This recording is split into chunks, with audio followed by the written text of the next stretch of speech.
Exactly how it goes. Wish it could have been one more dance out.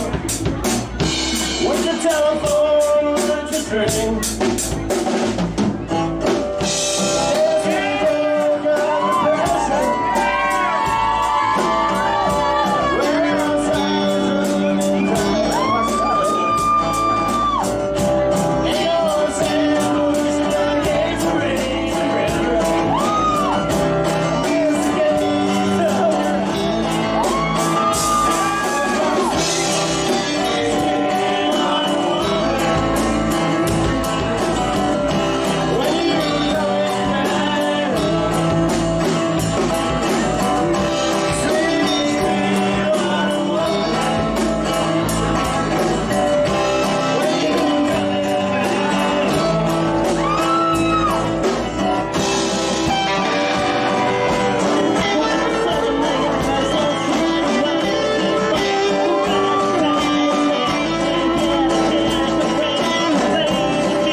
Beautiful wedding song. Any people getting married soon? Hey, you should come have a dance. Yeah. This is a song to dance to. Grab somebody to dance with.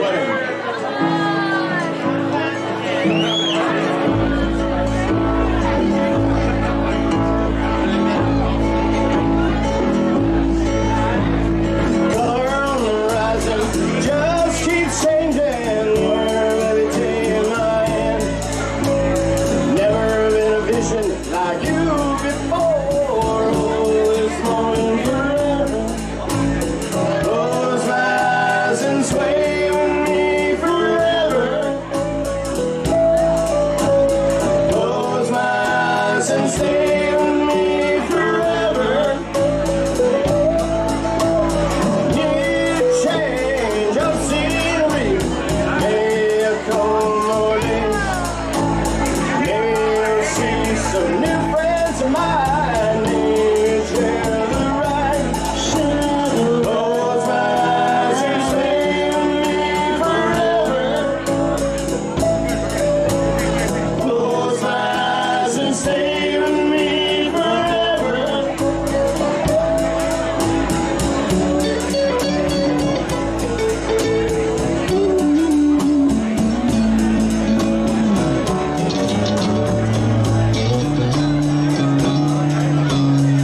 the power.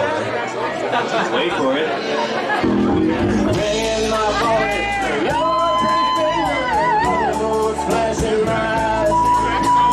Water's coming down on my windscreen. Please, better be my wife.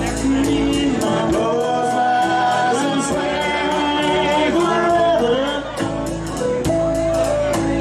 Close my eyes and stay with me forever. Close my eyes and stay with me forever. Close my eyes and stay with me forever.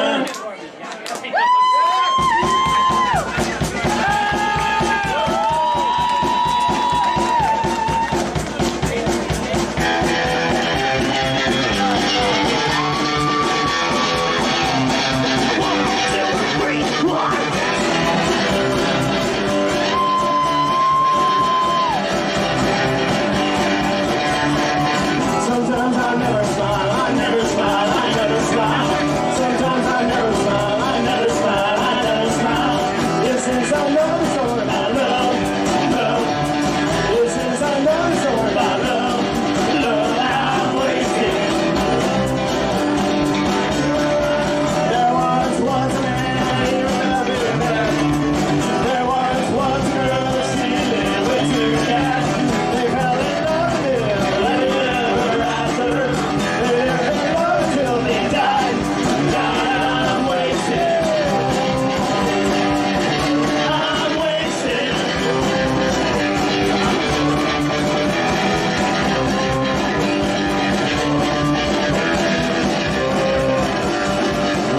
And I see you smile, and as you hold me tight. Happy birthday to you, and I just hold me tight. I'm wasted. I'm wasted.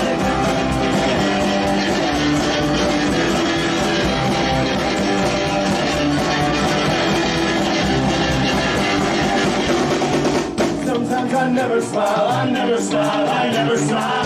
Sometimes I never smile, I never smile, I never smile. This is I know the story about love, love. This is I know the story about love, love. I'm wasted. I'm wasted.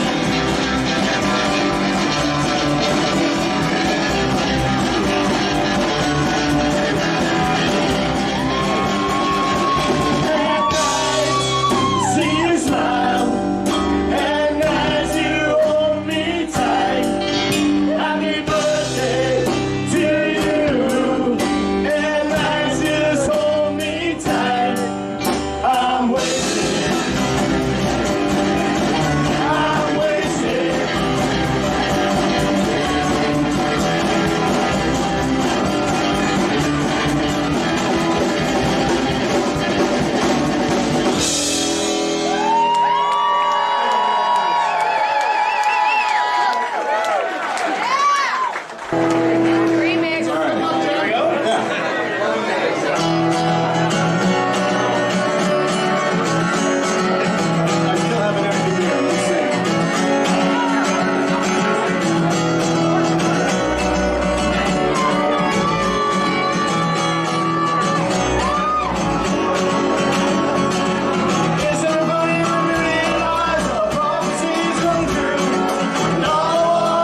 were good times. That was the Keith Morrison band. Am I making noise? I better make sure I'm making noise. I have cool sunglasses on, and there's a reason. It's because I'm a rock star today. That's right. Today, Rockstar Jim gets to play some music in front of people again. It'll be a fun night. I'll be at Vern's in Calgary, Alberta, Canada. We will be doing taking part. Two of my bands are taking part in a show tonight. The first is Dr. James Reddy, the ska band that I play bass in, and then headlining the night will be Bodies of Everest, which is the prog band that I play bass in. The only other band I'm in is a ska band that I play trumpet in called Go Away Fast. So 2 out of 3 ain't bad. That's what Meatloaf likes to tell us. So yeah, I'm pretty stoked about that. We're going to be playing tonight, and thus, Rockstar. Also, there's a really bright window right behind me, and it's like there's a mirror in the basement. Ugh, it's annoying, but it's right in my eye holes. Yeah, so things are good. Things are good. Life is all right. I got my trusty coffee. I got a beer in case I need one. It's the international, or I guess not international, Canada's National Transgender Day of Awareness. So I hope that all people who are watching both this stream and everything else on the earth are just trying to do a little bit of their part to make sure that trans people feel included, that trans people feel human, loved, respected, all of that kind of stuff. If you don't agree with that, sorry, you're a monster. It's just a thing. On that interesting topic, I just saw a meme like a few minutes ago. I thought that was amazing. It said something about like I just heard someone referring to the term dead name, but they said necronym. And that's just fucking amazing. So, no dead naming, no necronyming. Respect people's gender pronouns. Respect people. Just respect people. It's the easiest thing you can do. So, yeah, here we are. Another Saturday, another live stream with Big Ugly Jim. This time, avec sunglasses. I'll probably take them off eventually, but right now, that sun is beaming right into my eye holes, and I don't want to be blind. I mean, love is blind, but I am not love. I am not love. How's everyone doing? I hope you guys are doing good. I see there's like a whole person in the chat. So hopefully you're enjoying and all that kind of stuff. It looks like their name is Extra More, which is a pretty fucking cool name, actually. Hi, if you're a real person, hi, welcome. Bienvenue. It's Canada. We talk in both the English and the French. So that way we can confuse people of all stripes. Yeah. So I'm gonna just do some random sort of jibber jabbering in the start of things. I had a thought that was interesting. Because I was watching a video earlier and they were talking about how the Republicans are in the States are claiming to be the party of the people, the worker. And the Democrats are, the party of the worker. And it just made me think, like, if there's two parties fighting for the worker, why is the worker getting shit on so hard? That's an interesting question. I feel like I know the answer. I feel like the answer is because neither party is for the worker. That's just fun talk to, sell memberships. But hey, maybe I'm jaded. It's been known to happen. I also wanted to, I'm gonna get into a little bit of something. This isn't important, but because it's gig day, I figured I would talk a little bit about some gigs. Oh, I should mention that the video at the start of this with Keith Morrison Band, is my old band, obviously, and Dr. James Reddy is actually myself on bass, although it's the electric bass and not the upright. The same drummer. And the guy who was doing the backup vocals / the rap part is the singer for Dr. James Reddy. So it's like old home week for me playing with these fellas. They're part of the family. Anyways, I was going to talk a little bit about, I guess it's sort of relevant with the whole Travis Scott thing and everything. The crappy takes that people seem to have about about local music and music in general. I guess Travis Scott's probably not the most local music scene kind of line, but you get where I'm going with this. Um, and the way this popped into my head, I saw somebody on my news feed had a post about playing at the Blind Beggar or something like this. And the Blind Beggar is a perfectly fine venue. I don't know how they book shows these days. I played one show there once with Amigo Phantasma a very long time ago, and they were really good to work with, but they gave us this little package with tickets in it. And tickets are always a concern, in my opinion. As a guy who's both been a musician for forever and also been a promoter for forever, um, tickets are a bit sketch. And I'll tell you why. First off, ticket sales never tell you how the show is going to do as the venue. I can sell 500 tickets to a show and have 3 people show up. It just means I have 500 friends who don't mind dropping $10 to say, yeah, man, you go follow your dreams. So it's a bit of a non thing, a nothing burger, as it were. But secondly, I have a real hard time with most times when promoters give bands tickets to sell. And the reason is this. The expectation then is that the band is going to go hit up all their friends and sell a bunch of tickets, which is great. And the band should be always, I believe the band should be promoting their own interests and sharing their show and selling tickets if that's available. Like, I think that's awesome. But when most promoters do it, they go, hey, and then what you do is you take all that money and you give it to me, and then I will give you some pittance out of that. That's where I have a problem. I'm a firm believer in bands getting rewarded. As a promoter, you can tell I'm not a rich man, and I don't make money promoting shows.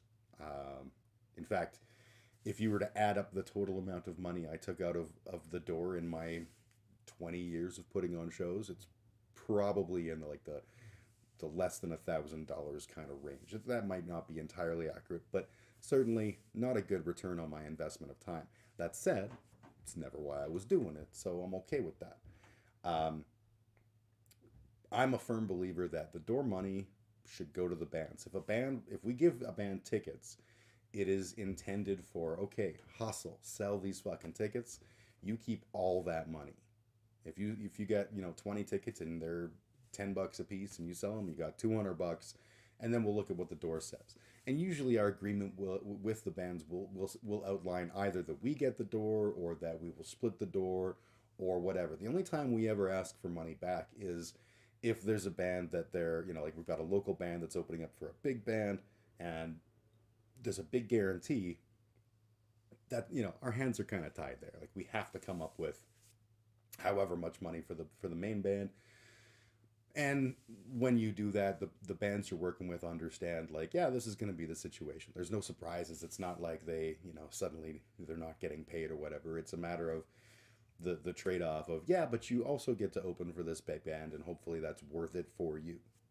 Anyways, that's neither here nor there. But the reason it popped into my head was this little package they gave us said, like, everyone in the band should be able to sell 10 tickets apiece. That's an interesting observation. So Amigo Phantasma had 6 members, which would mean they were sort of assuming that we would show up with 60 tickets sold for just a typical Saturday night show, probably a lot of other Saturday night shows. And not to forget, there was, 3 or 4 other bands on the bill as well. So that's a little bit silly. A lot of the time, bands have the same friends. They kind of come out of being friends. Hey, something just happened. Oh, Carry On 453 is now following. Hi. You say, dude. I say, dude, right back. Yeah, hi. Welcome to the stream. Thanks for following. Hopefully you have a good time. I'm not sure why dude has a question mark. If you're asking, am I a dude? I am a dude. Yeah, so we we get this thing, and it's like you have to have Not have to, but like, you should try and have 10 people per band member. And I'm like, most bands share, they have friends in common. It's all well and good to want to have 60 people show up to see a particular band on any given night. That's just probably not a thing when you're talking about local music. I live in a city of 1 and a bit million people, and the local music scene is not going to be a huge part of the local economy. It's an important part of the local economy, but it's not going to be huge. And it always makes me chuckle. You should bring 60 people to a show. You should pay me hundreds of dollars. That might be fun. Anyways, that's neither here nor there. Oh yeah, let's just get into it. I got to talk about the thing that everybody's talking about and everybody's upset about, and I think with good reason. We're gonna talk about Rittenhouse. Oh, I see. I have a chat message. Future of music is AI generated. I hope not. I sincerely hope not. I don't think that AI doesn't have a place in music, but I think that music has always, I'm a punk rocker from days gone by. I believe that music can come from a place inside of us that's like wholly unique and interesting, and yeah, you could probably make an AI that created similar kinds of things, but I think it just lacks the integrity and the honesty of that experience. That's not saying that AI can't do music. It's just saying that I hope I still have bands in the future. I'll never be a huge superstar, despite the sunglasses. But, playing music is fun. Press and play on an iPod is less fun. But yeah, we're going to talk about Rittenhouse. First and foremost, I just want to make sure everyone understands this is not a shock to anybody. There should be nobody on earth who is shocked that he got off. No need for AI, just shove neurochemicals in your brain. I've done that before. Neurochemicals can be a good time. Yeah, so Rittenhouse got off on all his charges. Unsurprising. And according to the letter of the law, I think that it was correct. Now, the argument that is regularly presented is if he was black, it would have been different. And I absolutely agree. I totally think that if Kyle Rittenhouse was a black person who showed up at a White Lives Matter protest with a gun, got into a skirmish and shot somebody, I don't think it's even a question mark that he would be arrested and be in jail. I'm certainly not going to pretend like there isn't a two-tiered standard in the U.S. System, but I think that it's fair to say that that doesn't mean that the law that there was some injustice in his receiving what the American law says. Now, that said, here's where I have a difference of opinion. I think that law is unjust. And I'm not talking about the fact that there's the dual standard of how it's applied.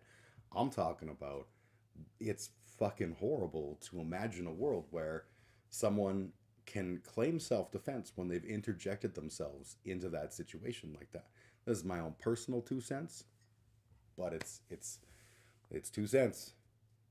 And I find it hard to accept that a system can be built around that.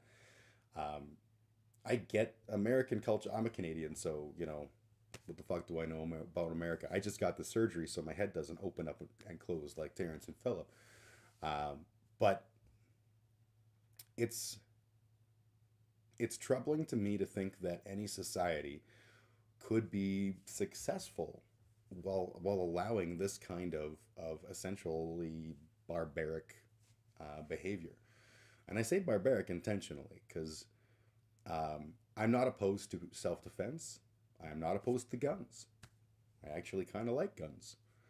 But I think that when you bring a gun the day before an event or the day of an event or whatever, forget the crossing state lines thing, which I think is also a bit of a misleading thing because of the proximity of the cities. You can argue that this directly affects Mr. Rittenhouse. But if you like at the core of it, going to going to a place where you know there's going to be people who are rioting, going with a gun, claiming they're going to be going there to do first aid.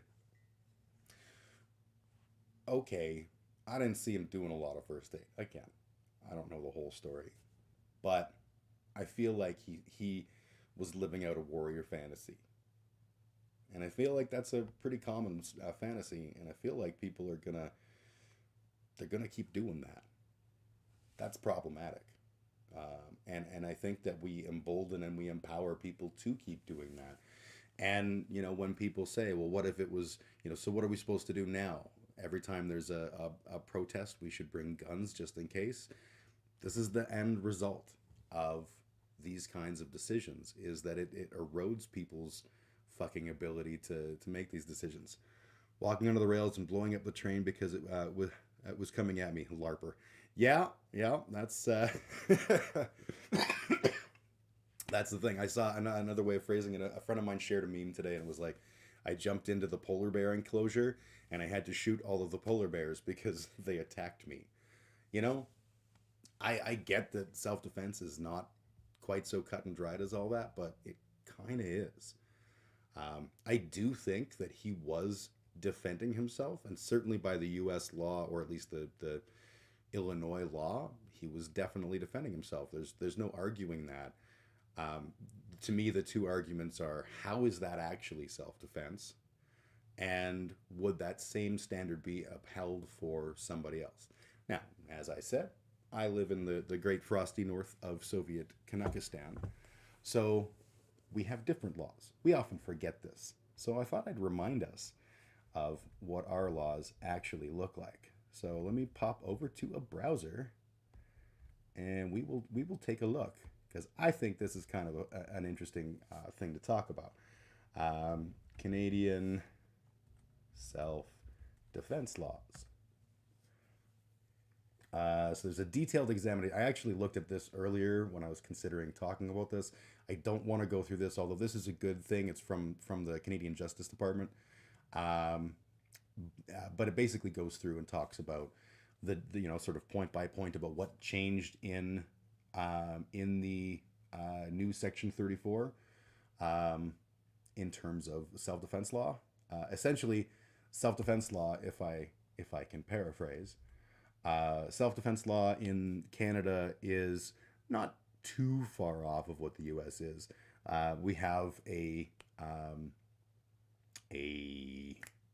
what is it called? It's like the Citizens Arrest and Self-Defense Act, or something along those lines. Anyways, let's take a look here.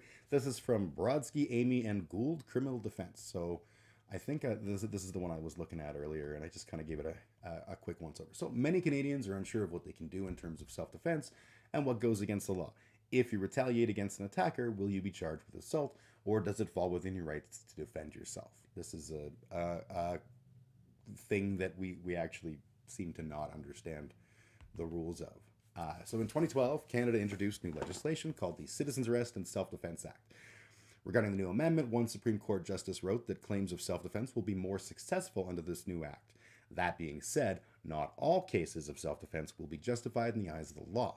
This ruling is dependent upon the specific circumstances of the incident. If you're threatened by another individual, what can you do that's within your rights? These matters pertain to self-defense law, which can be a bit difficult to navigate. Just checking. To help clarify this issue, we compiled some information about self-defense under Canadian law. So, attacks in your home. You always hear about, oh yeah, a guy broke into my house and I punched him in the nose and then I was charged and convicted. And that's all LARPy bullshit. If you're being attacked, you are entitled to defend yourself and your property. If someone is attempting to enter your home or steal your car, you have a right to take action. But the line gets a little blurrier from there. How far you can go to defend your belongings before the court considers it an act of assault or manslaughter. We talked about this when I was taking Taekwondo years and years ago. What is self-defense? And the answer is essentially, and I think it hasn't really changed in this regard, it's doing what you can to protect yourself up to the point where it's no longer defending yourself. So the example is someone comes up, charges at you, you throw a punch, they go down, your obligation is then to go walk away.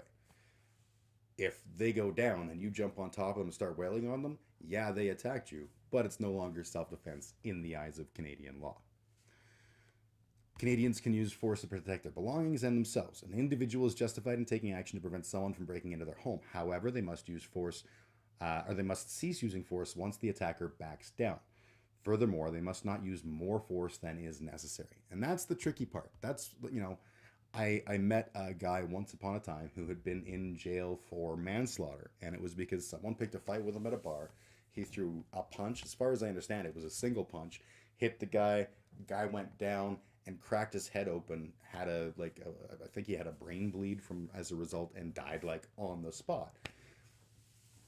That's a tricky spot because throwing one punch probably isn't unrealistic in a situation like that. Killing a guy, obviously, but that was an unintended consequence. And I think that the court basically said, you hit him so hard that his death was directly the result of that, so you're kind of there. Now, fear of an attack. In some cases, an individual may threaten you or make violent gestures without actually attacking. What are your options for self-defense in these situations? And this one, I think, is an important one because there's a lot of this right now. There's a lot of people who are legitimately afraid that they are going to be attacked, particularly with the rise of some of the shittier, not exclusively on the right, but there's a large number of groups on the right that are regularly talking about violent actions. And people who are targeted by them can be like, fuck, what? I'm legitimately afraid that I might get attacked. When defending yourself, the new act specifies 3 core defense elements. Number 1, the victim must perceive that they are under attack. So if I don't really think that I'm under attack, it's not self-defense. Number 2, if they take action, it must be for a defensive reason. And number 3, the force used must be reasonable given the circumstances of an attack or perceived attack. These factors help judges determine whether one has acted in self-defense or if they had malicious intentions. If an individual attempts to protect a different person from an attacker, the same self-defense elements apply. They must perceive that the third party is being threatened, take defensive action, and only use force that's proportionate and reasonable in that situation. And that's, the trick of any self-defense case is ultimately understanding what is proportionate, what is appropriate, what is reasonable. And it's where you can get in all the trouble. So I've had friends who defended themselves, did so really well, and wound up getting charged because they were a little too good at defending themselves. I don't typically get in fights, and it's not because I'm a big monster, although kind of am a big monster. More reality is most people don't want to fight me, and if they do want to fight me, I can usually have a conversation that will calm things down. Hopefully that remains true. Eventually, I'm sure that it's bound to happen again that I will have to throw hands. Yee. But my hope is always to not have to do that because I see that as a final option as opposed to anything else. Partly because of this guy I know that punched a dude. It's not that I know the guy. I met the guy and he's a friend of a friend, but punched a dude. Dude went down, brain bleed, dead. It's gray area. What's to say whether a victim retaliated with proportionate force or if they intended to take the attacker's life? That discretion is left up to a judge. One factor that's considered is the extent of bodily harm that the attacker endures. What actions does the victim take to retaliate? Did they injure, cause permanent damage, or fatally wound the attacker? Judges may be more reluctant to acquit someone of charges if their actions caused the death of the attacker. However, it'll depend on the specific situation and whether the victim attempted to back down or flee before using fatal force. Evidence that the victim did not intend to cause the death of the attacker may prove that they acted in self-defense. Most rulings regarding self-defense in Canada are made on a case-by-case basis. If you have any further questions, we encourage you to contact blah, blah, blah, blah, blah. Yes, I'm probably not going to contact you because I probably, don't care all that much. So that's essentially what Canadian self-defense law is. It says, yeah, you can defend yourself. Um, there's lines in the sand. You can't go all the way in. You can only go to the point where you've gotten out of the situation, and whether the attacker backs down or is unconscious or whatever. Pardon me. You can't just go, kill crazy. So even looking at the Canadian definitions, let's think about if Kenosha was in Canada. I don't think it would. I don't think it would hold up as self-defense. He certainly was there to protect property. In at least in his own words, whether I believe that or not is another thing. He certainly used some extreme force. I could say that as he was trying to sort of get away and people were chasing him, there's a lot stronger of a case for self-defense because then he can feel that his life's in danger. Odd, because the reason his life is in danger is because he just killed a fucking person. To me, that kind of gets in the way of giving him any kind of credibility, because if you think about it like this, like, let's just say I walk into a mall and I shoot somebody and someone jumps at me to disarm me and I'm like, shoot them. I'm not acting in self-defense at that point. This is like the initial act kind of colors the whole picture. That's my particular take. I'm no expert. I'm not a lawyer, although I clearly look like one. But yeah, I am in no way surprised at the Rittenhouse decision. I think I called it last week. I was like, he's not going to get charged. This isn't going to happen. More to the point, this is the society that we're living in right now, where we very comfortably are like, yeah, we don't have to worry about being good to one another or treating each other with kindness, because we've got laws. The laws tell us what to do. This is the problem. At the core, the behavior that I ascribe to Rittenhouse, whether I'm right or not, is I feel that he went looking for a problem.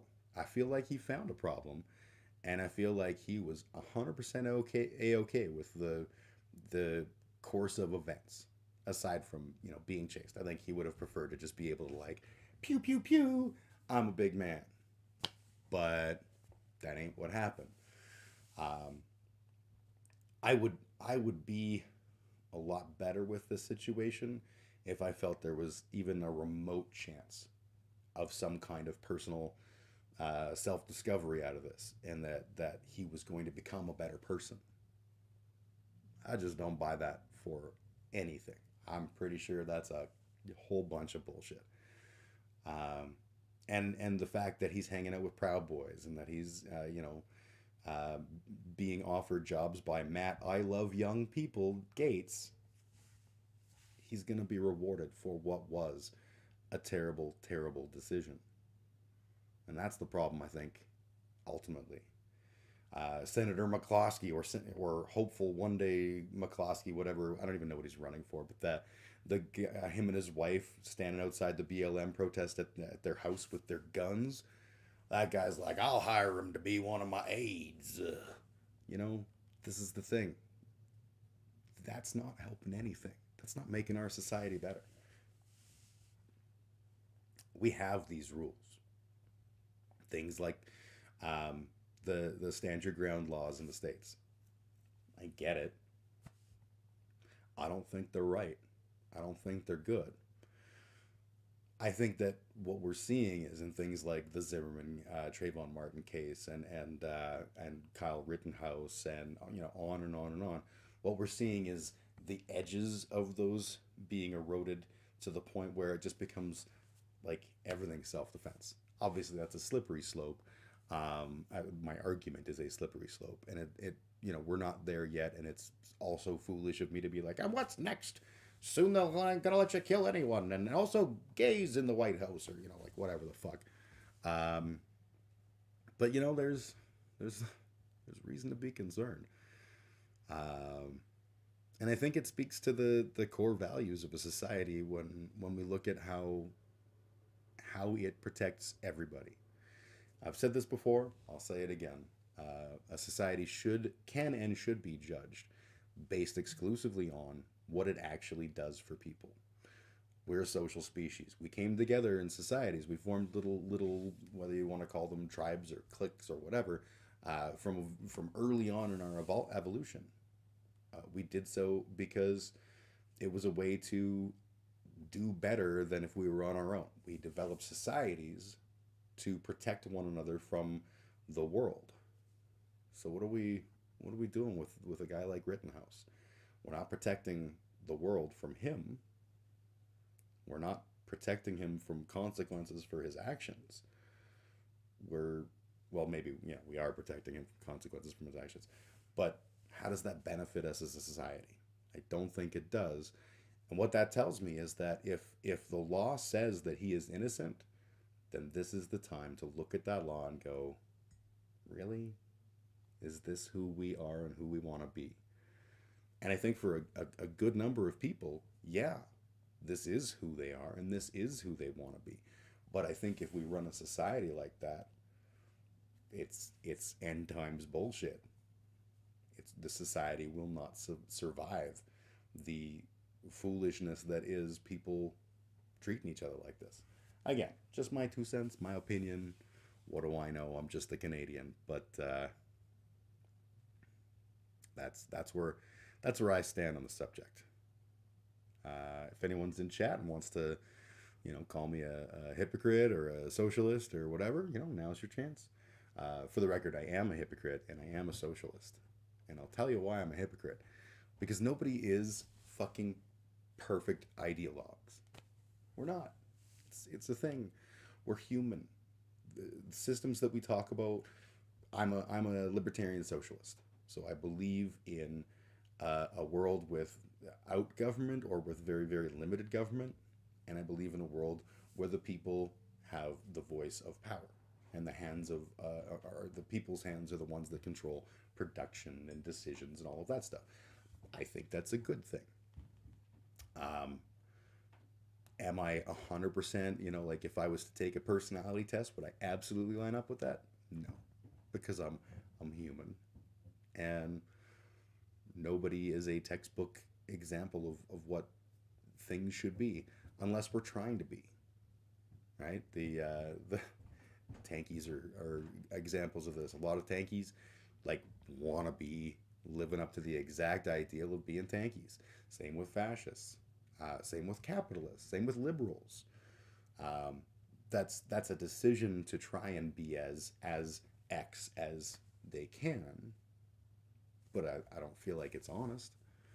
I feel like the honest answer is always nothing is an absolute. Sometimes I'm real good in this zone, this definition that I've come up with for myself, this label. But there's going to be times where I'm like, it doesn't work there. I am a libertarian, but I vote. I recognize the system we're in. At my core, I'm an anarchist, but I really don't believe that we will ever live in a world where we can have an anarchist society because there are too many shit weevils. And we have a society that seems to allow for the shit weeveling. It comes back to that whole the paradox of tolerance business that again I've talked about it a million times on stream. If you say we absolutely cannot have anyone in control and we want to just have a perfect hippie loving anarchist world, someone's going to come along and take control and be like, but you can't tell me what to do. Your own system tells me that you can't tell me what to do, so you can't tell me. And then they go, I would die for your right to say it. I guess it's lame. People are too complex for textbook definitions. People are too complex to just fit a particular mold. And I wish more people got that. I love listening to people, the people who are poking the bear about, haha, libtards when they're talking about Rittenhouse. don't recognize that the system is rigged in their favor. You know, assuming that they're white male types, and then they look at a case that, you know, is very nearly identical but features a person of color, and they don't hold that same level up, and they don't say, you know, but is this, we should assess whether or not this is self-defense. It's just that, like, no, you can't bring a gun to a protest. What kind of monster are you? He was expecting problems. He brought a gun and he killed people, and he should be, you know, tried and convicted. And you know what? If we were consistent, that we would actually have to be consistent all the time, and we're not. Oh, itchy nose. My bad. Glad I'm on stream with an itchy nose. That can only go well. All right. Well, I think I'm gonna move on, and you know what? Let's do some talking about anti-vaccines. I am pro-vaccine. I am pro-vaccine because I believe in the science. I believe that we have a long history of utilizing vaccinations. We've learned a lot. Yeah, I will be the first to admit that this is the first time we've had an mRNA vaccine that has been used. That does mean there's some question marks, right? We've also had a full year plus, millions of people getting sick, and like, there comes a point where you have to be like, okay, let's just bite the bullet and do things. I get the anti-vaccine perspective in the sense of, like, I was married to an anti-vaxxer. I understand how they think and how they see the world.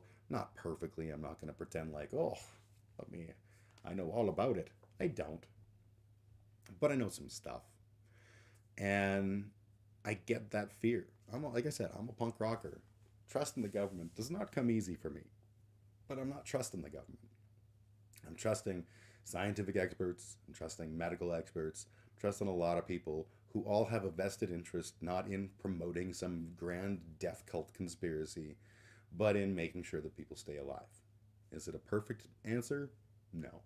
I don't need it to be a perfect answer. To me, it comes back to the punk rock ethos of someone goes down in the pit, you reach out and you pull them back up. And that's a big thing. I am Canadian. Nice to see you, brother. Worth watching after all. After the ad nails it. Atlantic City News. Let me know what topic specifically we're talking about, and we can totally watch that. I wanted to, or should I watch I Am Canadian's link first? For those new to the stream, I Am Canadian is an old friend of mine. People died for my freedom to be an anti-vax asshole. All right, that sounds engaging. Let's take a look. All right. Paste that in there. And where's my window? I cut over. I am not hearing anything. Am I supposed to be hearing? Oh, it's muted. The ad will end in 8 seconds. Okay, well, look, it's a old guy. Oh, he's happy. Oh, Remax. The right agent every fucking step of the way. All right, let's unmute this. Close to 2 years of pandemic and public health restrictions and mandatory masking and vaccination mandates have set the stage for the rigorous debate about rights and freedom, which now rages daily, particularly in social media. It's a good thing to assert rights and stand up for freedom because these are the cornerstone values of a democratic society. Many who noisily assert their freedom to not do what most others recognize as being in the self-evident public interest point to those who served our country in the Second World War as having fought and died for such freedom. And indeed, hundreds of thousands did fight, and many did die, to secure freedom from tyranny.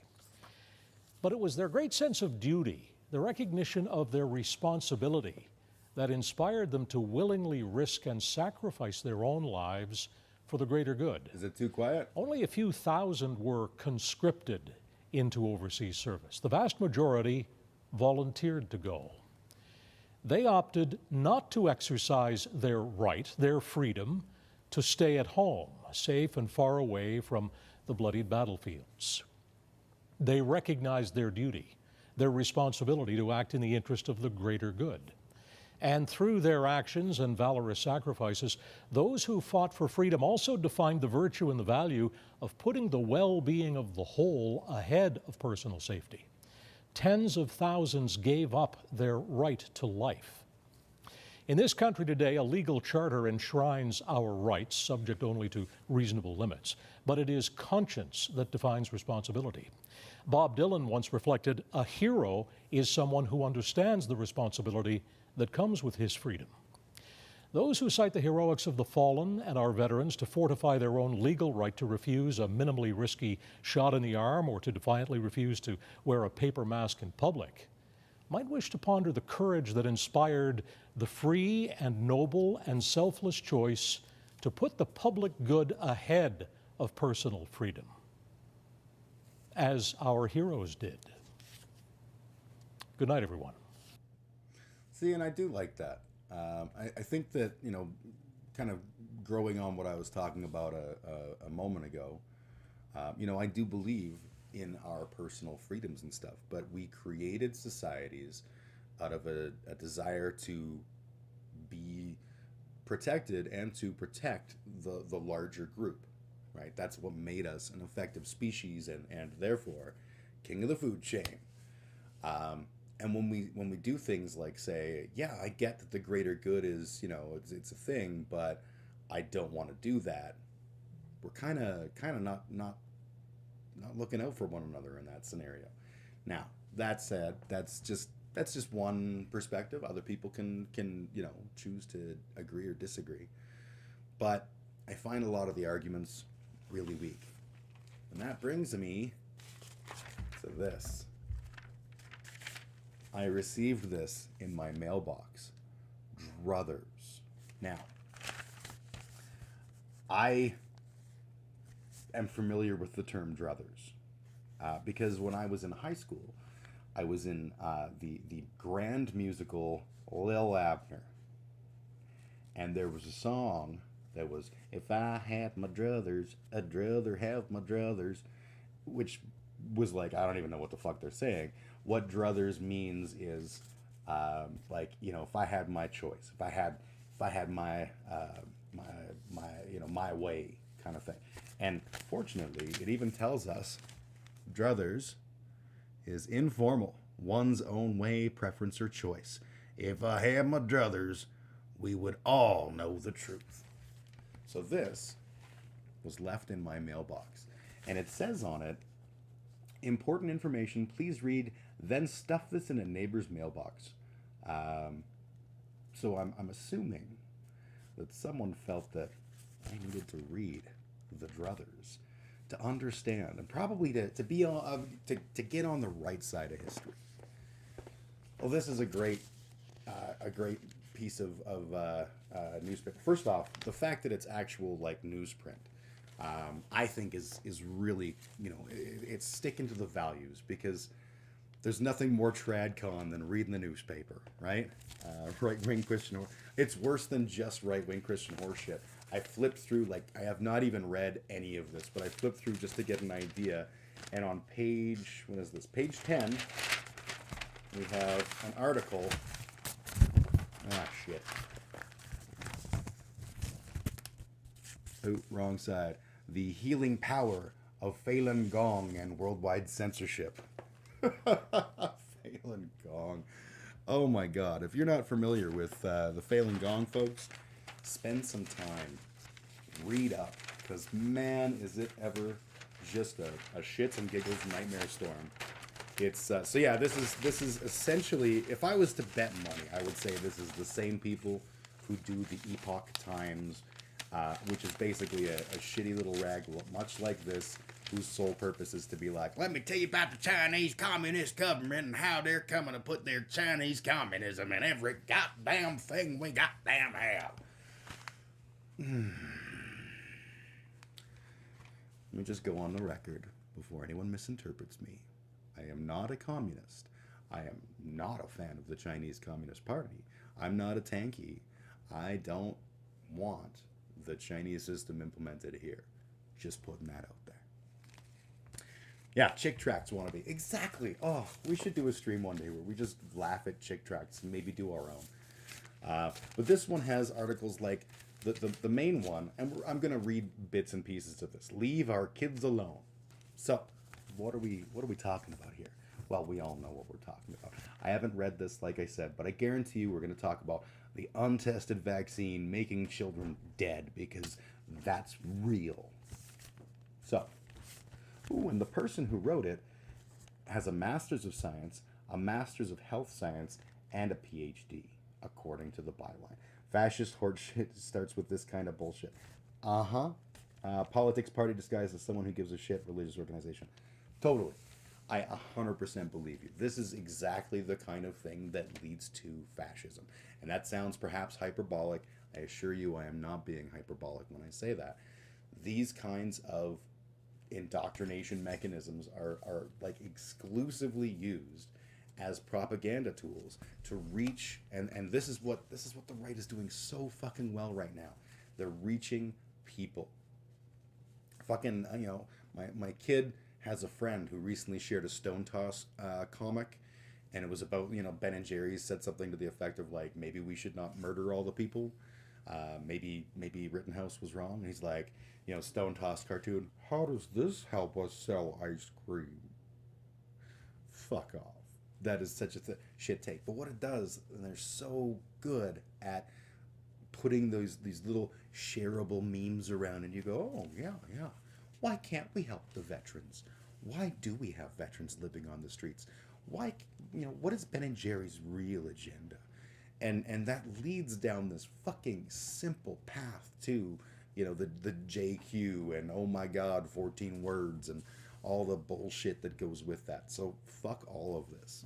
The Chinese Communist Party shit, if you read the Epoch Times, it is fascist propaganda talking about an impossible, dangerous threat that's going to at any moment take away our freedoms, and we have to stand fast, and we have to hold tight, and we have to fight, because that's what it is. That's what they want.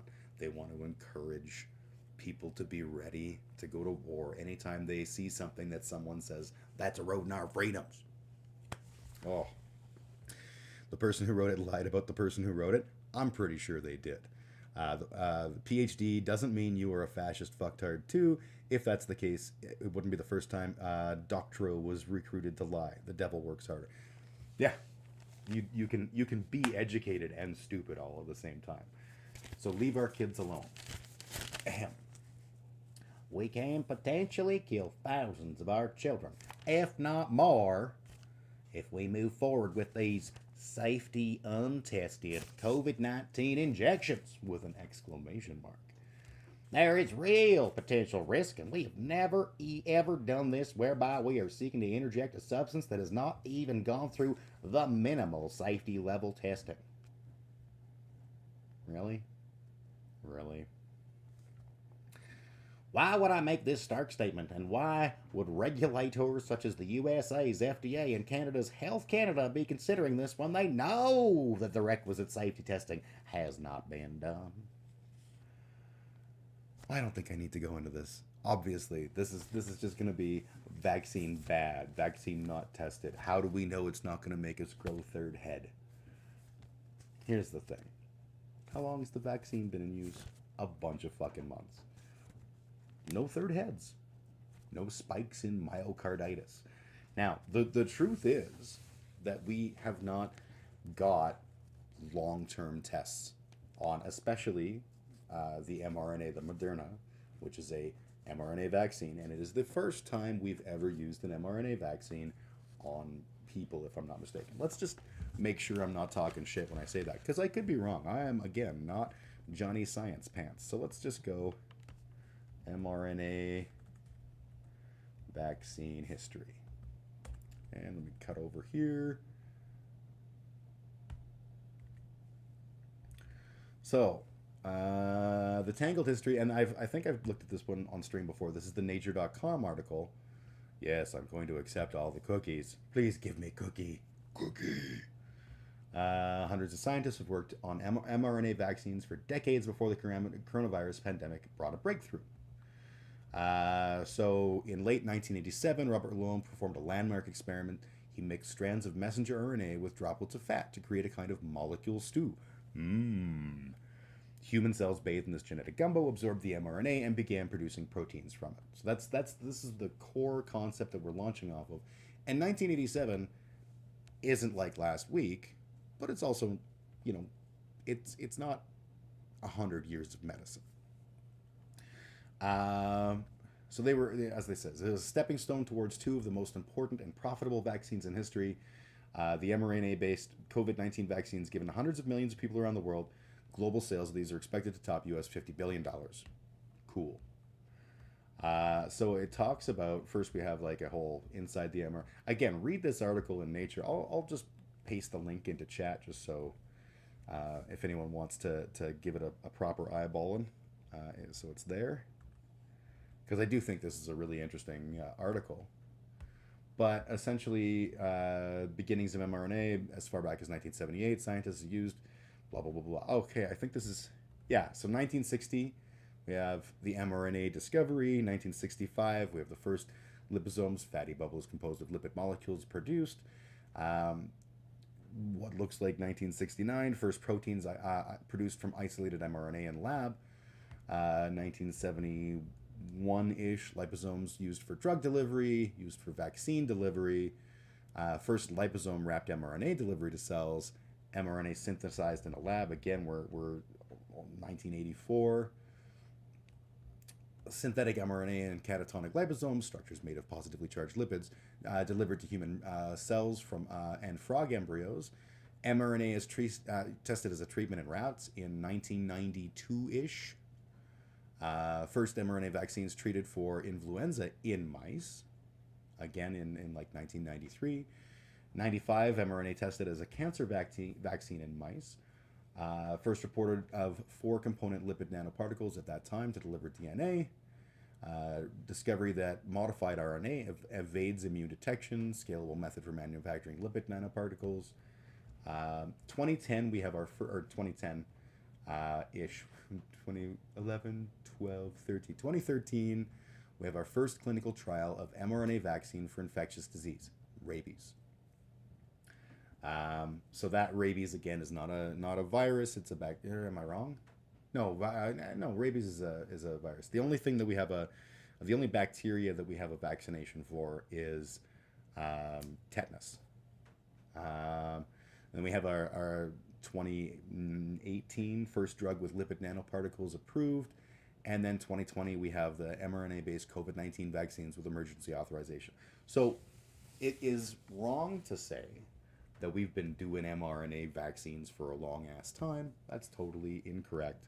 And I don't want to be the one to pretend like, oh yeah, I don't know, we totally, and long term. No, this is new. It's a brand new technology. It's building on building blocks that we've been using for a very long time and understanding for a very long time. But it is fair to say we don't know long-term effects. Problem is, we don't know long-term effects of fucking anything new. That includes COVID-19. At some point, you take a gamble. And it's not like a gamble that is a flip of a coin. What we're basing it on is a very long time of understanding vaccinations and understanding RNA and understanding messenger RNA and all of these things building together. You know, people like to go, oh, Jonas Salk, it took him years to develop the first polio vaccine. Yes, it did. Turns out, you learn shit along the way. You get better at making vaccines. It's going to take less time every time you need to do it. And the whole beauty of the mRNA vaccine is we're not looking at, can we build antibodies for rabies? We're looking at, can we find that thing on rabies that we can focus on and develop antibodies for that hook and therefore avoid the whole dying thing. Who do I trust? Well, my pastor. Just kidding, I don't have a pastor. That was a lie. Who do I trust? Honestly, I trust myself. I trust my friends with the things that I trust them with. I trust experts in the areas of their expertise. So Jordan B. Peterson, I trust to tell me to clean my room because he's a real good guy at telling you to clean your room. I don't trust him to talk about trans people. I feel like, those are two different topics. And he's not an expert in one. He's not an expert in cleaning your room, but come on, we all kind of are. The Science and the Farmer Corp, or Bob fucking Freedom, filled with BS and nonsense from Kenny's crew.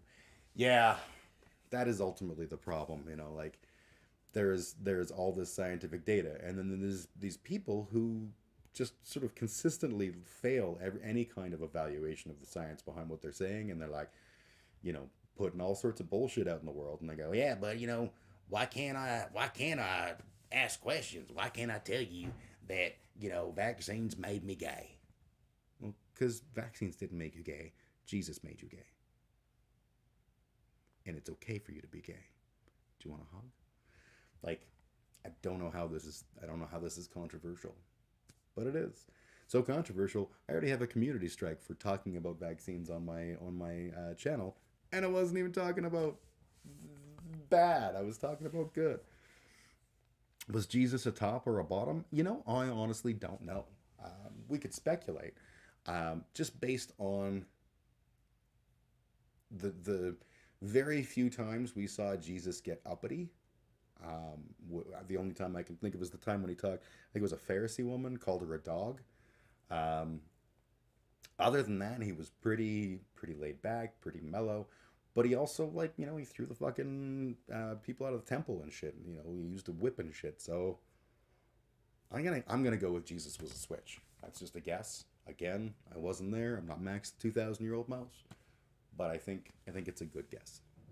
All right, I think it's time for me to take my first little breaky. I'm gonna go stand outside and think important thoughts while I don't do anything to kill my lungs. I will. Hopefully this will work. I'm not using my new mic because turns out I was getting delay and shit, and I didn't know it until after the fact. But I was watching the karaoke from last week, and I'm like, why am I off so? Oh, new microphone. So I have work to do on that. But we'll go press play on here. And where's my finger? Jesus, take the wheel. And I found a recent thing to play while I step outside. Where's my history? Here it is.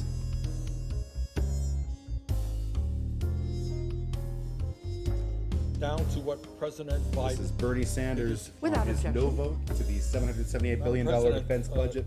Day after day, here on the floor of the Senate, I will be right back in their folks. states, many of my colleagues talk to the American people about how deeply concerned they are about the deficit in the national debt. They tell us that we just don't have enough money to expand Medicare, to cover dental care for seniors, to cover hearing aids, to cover eyeglasses. We just don't have enough money to do what every other major country on earth does, and that is guaranteed paid family and medical leave.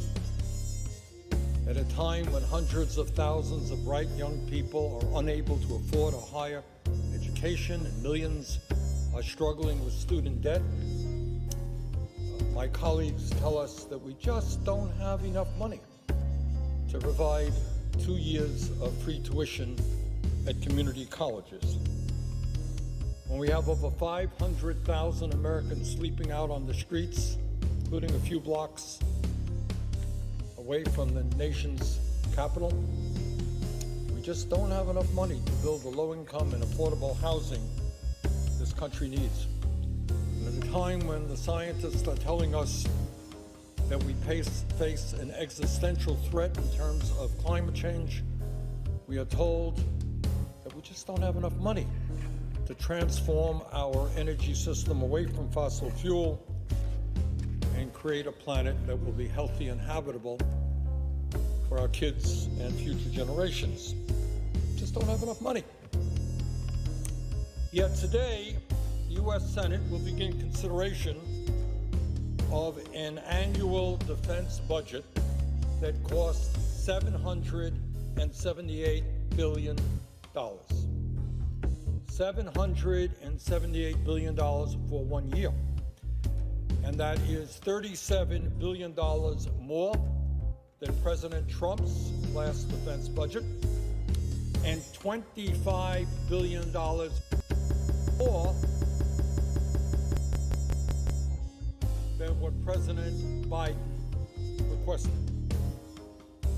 And by the way, all of this money is going to an agency, the Department of Defense, that continues to have massive cost overruns year after year, wasting enormous amounts of money, and is the only major governmental agency in the federal government not to successfully complete an independent audit.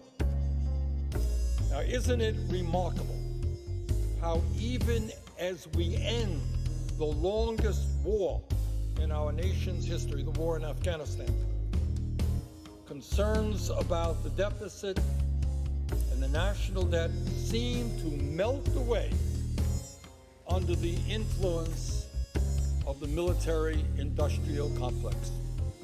People sleeping out on the street, people dying because they don't have any health care, kids unable to get the early childhood education they need, not a problem. Can't afford to pay for those things. But somehow when it comes to the defense budget and the needs of the military-industrial complex, we just cannot give them enough money.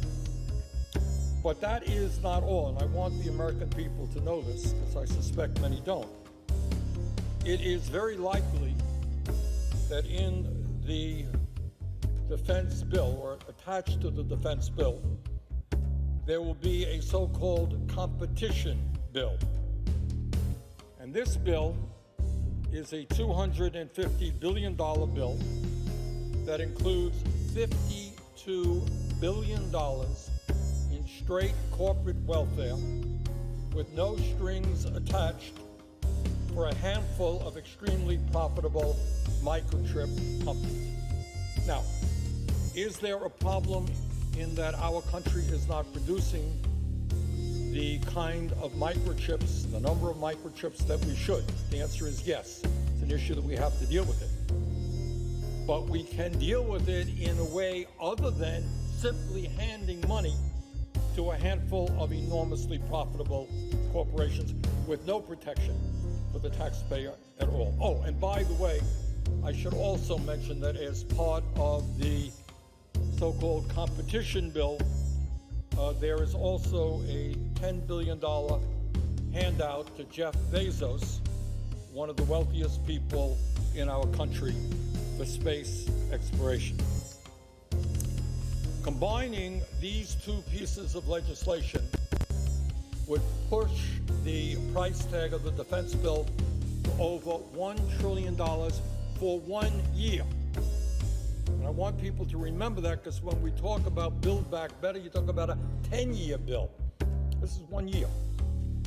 Meanwhile, while there is limited discussion about the defense bill or corporate welfare in the competition bill, Congress has spent month after month discussing the Build Back Better Act, which on an annual basis costs far less than the Pentagon budget, and discussing whether or not we can afford to protect the working families of our country whose needs have been ignored decade after decade, who in many cases are living paycheck to paycheck, can't afford housing, can't afford prescription drugs, can't afford to send their kids to college. We can't address their needs. No. Because we're too busy worrying about throwing money at the Pentagon and large profitable corporations.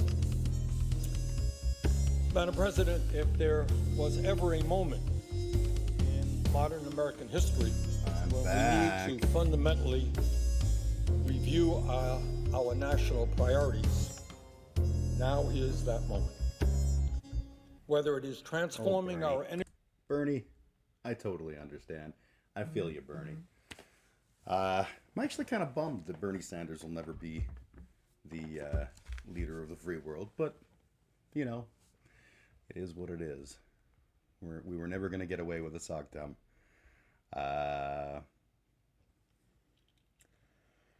Was Jesus? Jesus is a them, they. That is the correct answer. Hey, Jesus does what Jesus does. WWJDMF. All right. Well, I'm done talking about Rittenhouse. What else did I want to talk about today? You know what? Let's talk about the word appropriate. Because it kind of fits with what I was talking about earlier. And it seems appropriate for me to talk about it. I was watching a debate this morning, because I'm a nerd and that's what I do. And there was an interesting point that was brought up, and it was about the use of the word appropriate.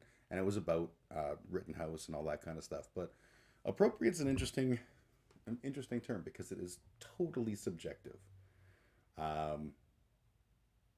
You know, what's appropriate in one situation may not be appropriate in another.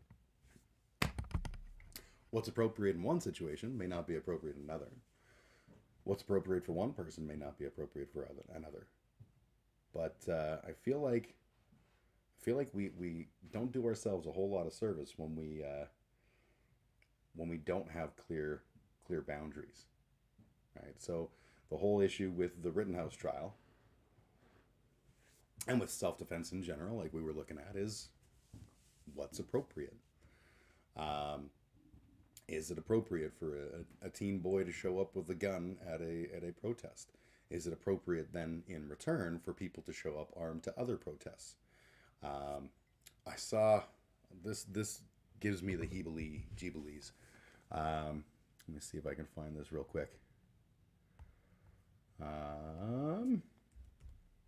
Oop, that's not the button I meant to push.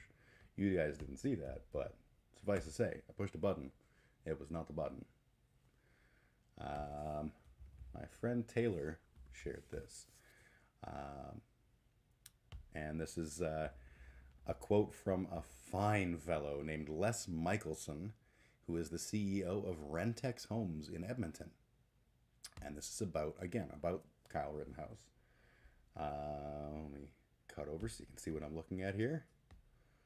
And what he says is, when Antifa BLM march in Edmonton, be sure to come out in force and delete that bunch of criminals.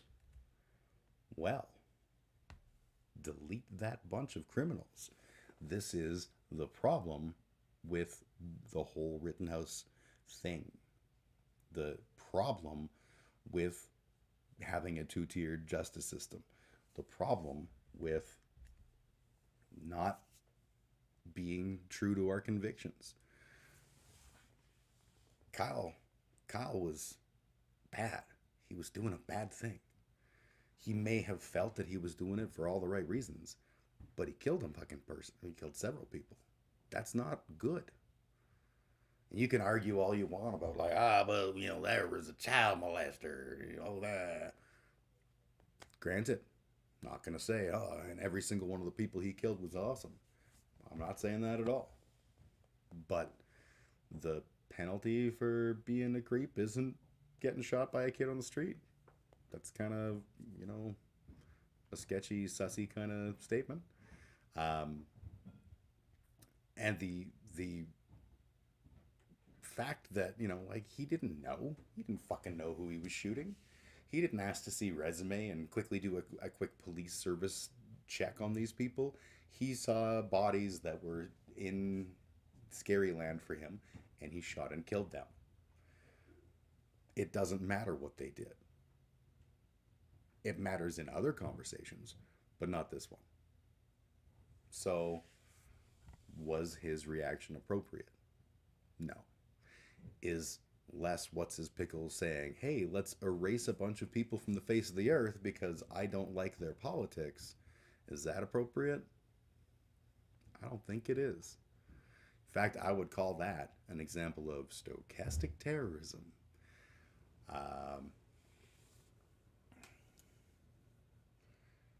And this is why I say we're eroding the edges of the rules in these kinds of cases.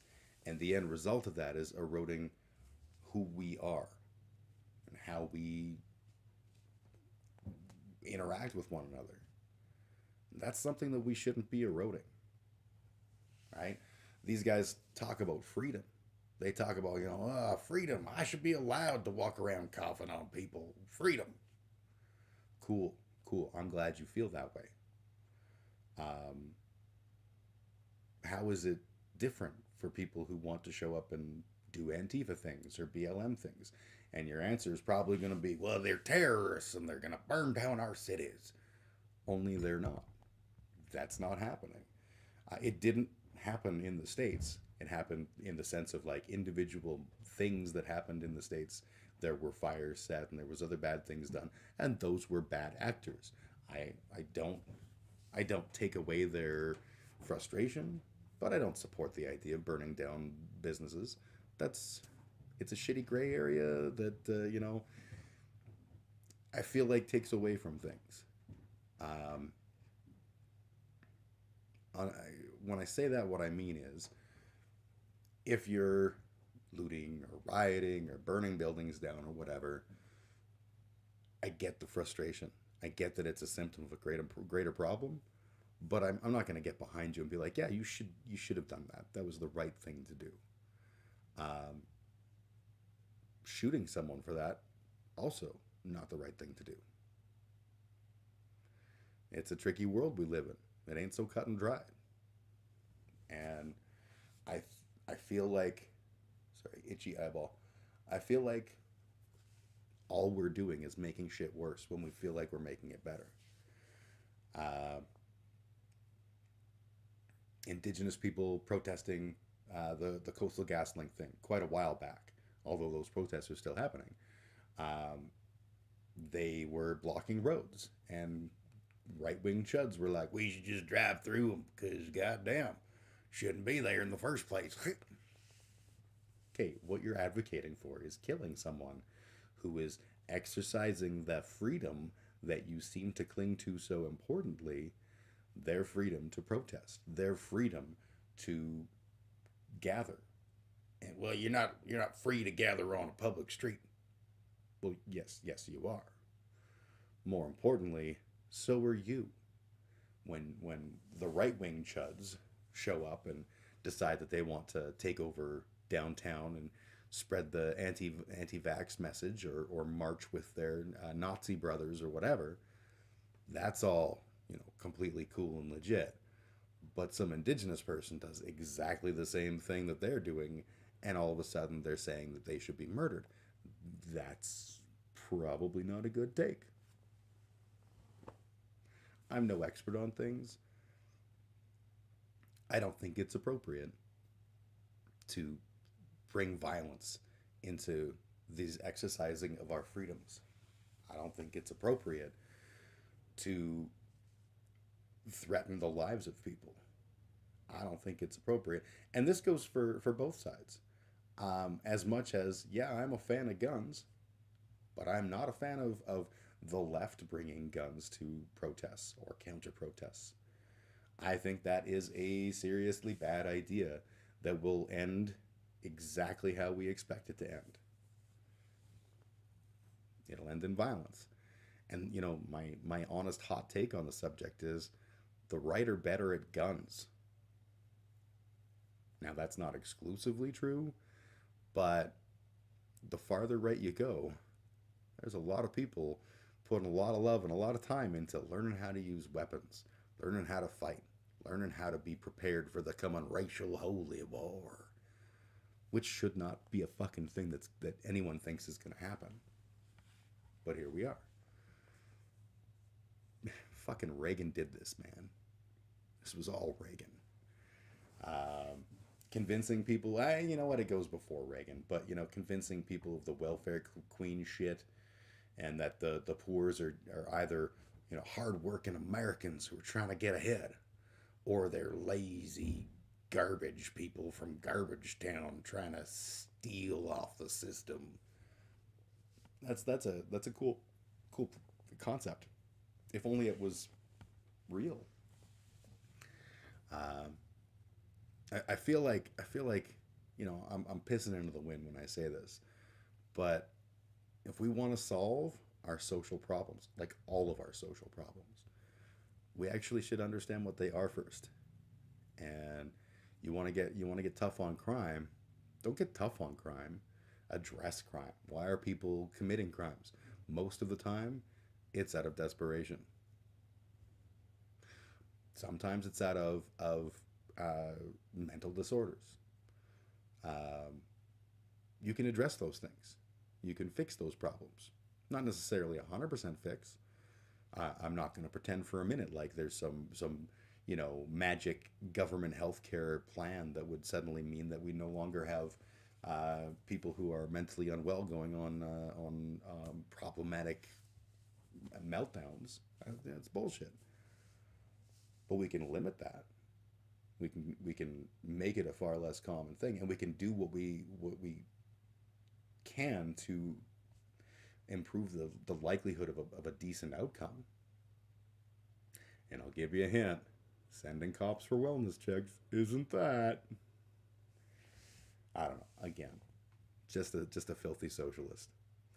But I feel like we're at this place where I don't think that the fall of the West is guaranteed. I don't think that the fall of capitalism is guaranteed. I'm not even, despite being a libertarian socialist, I'm not even opposed to a capitalist system. I don't like capitalism, but what I want is a system that is as fair as it can be, and as open as it can be, so that everyone has the opportunity to participate, to have their voice heard, even people I disagree with. Right? That's free speech absolutism as far as I'm concerned. Fuck these people who are like, I demand my right to speak free speech. Let me tell you about the Jew. Those people are fucking garbage. And I don't want to hear their words. And I don't want anyone to hear their words because of that whole tolerance paradox thing. But here's the thing. I have no problem when the right-wing chuds want to gather. I have no problem with them standing outside City Hall screaming their fucking shit. All right. They're allowed. Because that coincides with the fact that I'm allowed to scream my shit and you're allowed to scream your shit. And everyone has that option. But despite all the talk of cancel culture or eliminating people's free speech, what's really happening is people are threatening each other into not using their free speech. And it is happening on both sides, but I firmly believe it's happening more on the right. They're playing the victim card so fucking much, and it's frustrating. It is fucking over. It is fucking old. It doesn't bring us anywhere further. And I guess that, to me, that's the thing. Is where does this take us? Is it a direction that we want to go in? Because I personally think things like the Rittenhouse verdict, they're not helping us. They're not good. I wonder if I can make my mic louder. There's a button. Oh, that worked. Yeah, I'm a little bit louder. They're not moving us forward. They're moving us backwards. We keep hearing about how divided everything is and how polar we are. And I agree, although polar is not true. It's more modal, but I'm being semantic. The fact is, we're buying into this us versus them bullshit that comes out of people freaking out about either you're with us or against us. And we've been doing that for a long ass time, and it's just getting worse. And the people who are in the positions of control on all sides are abusing that. So fuck Joe Biden. Let's go, Brandon. Fuck Donald Trump. Fuck Matt Gaetz. Fuck all these people, because they don't have our best interests at heart. They aren't giving fuck number one. What they are doing is not appropriate. Your job is to lead. Your job is to come up with direction for a large distributed population with varying different perspectives. That's an important job. Do that job. do that job. When Marjorie Taylor Greene starts talking about Jewish space lasers, that's not leading. That's just being a shitty person, which is kind of, what Marjorie Taylor Greene brings to the table. And yeah, it's inappropriate. I don't know.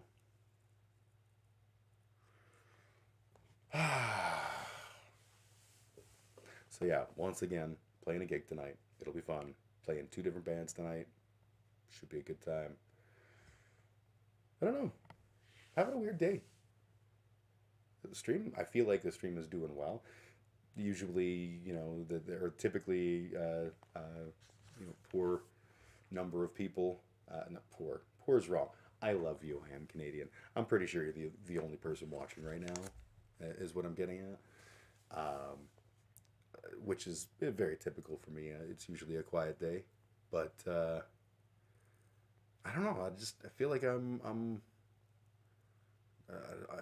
so frustrated right now with life in general. I'm trying not to be. I'm trying to be positive. I'm trying to be happy. I'm trying to be hopeful, because I do think there's a lot of room for that. Maybe we should do another Keeping It Posy. I'm gonna do that.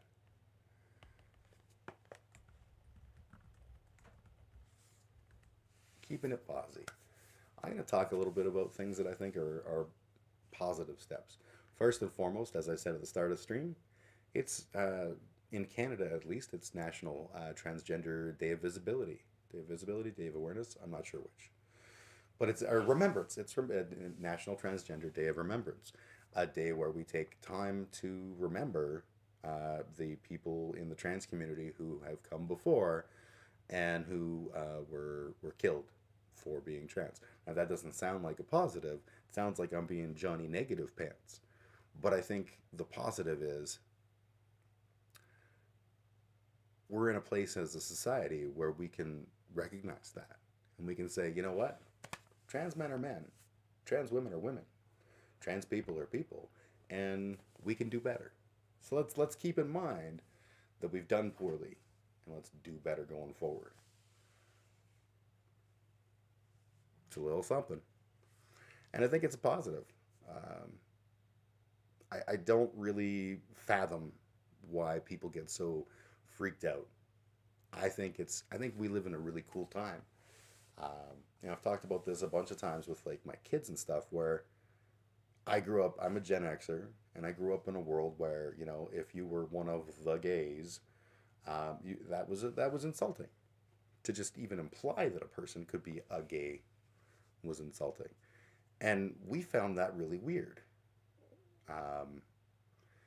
To me, it felt like, how when I was a kid, shut up was a swear until it wasn't. And faggot and gaylord and all of these things that we used to say were swears until they weren't. But those ones, unlike shut up, I felt like those ones should have stayed as bad words, because they were mean. And I think my perspective at the time was probably wrong, or definitely wrong, but it was probably more in lines with they were bad words because implying that someone was gay was mean, when in fact that's just silly. What's mean about it is the implication that being gay is bad, and that's the part that I would have a problem with now.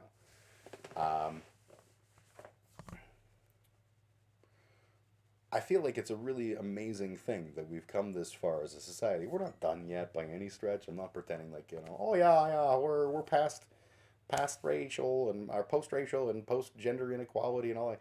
Fuck that. We have a long way to go. But we're getting there.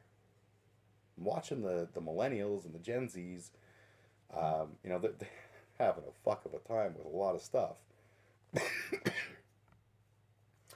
But they're also fucking inspiring. We're not out of the woods, and that generation isn't. I'm painting with broad strokes. Fuentes is a fucking Gen Z or a millennial. I don't even know, but he's somewhere in that mix. And his Groyper clan are all in there too. So it's not a perfect generation, but they're trying. They're doing some good stuff, and I just think that's pretty entirely badass.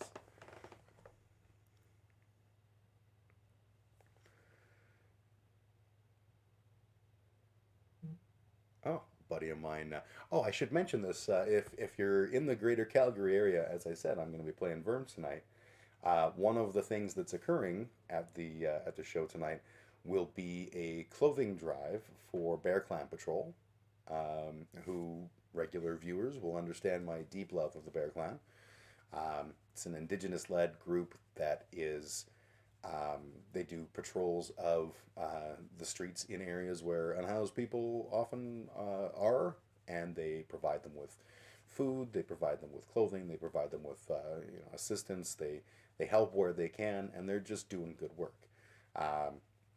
If you are in the Calgary area and you want to come down to the show, please do bring non-perishable food items. Did I say clothing drive? It's a food drive. I said the wrong thing. Please bring non-perishable food items. And as many as you can, and those will all go directly to helping people on the street. If you can't make it to the show, whether it's because you don't live in Calgary or whatever, but you want to support anyways, please feel free to send a money transfer their way. It is bearclanyyc@gmail.com. That's bearclanyyc, all one word, at gmail.com. They always need help doing the work they do, but as we all know, Christmas is worse than anything else, and the winter in Calgary ain't so fucking awesome. So, any help is deeply appreciated. It just popped into my head to say that because my boy Nate Trash just sent me a message saying he might be able to make it out, and he's got garbage bags full of clothes. So thank you, Nate. I know you're not watching because you're doing other stuff, but I love you, brother, and I hope you are able to make it out. But if you can't, I get that too. Either way, please send clothes, send food, send money, send whatever, and let's help them help others, because that's what they do.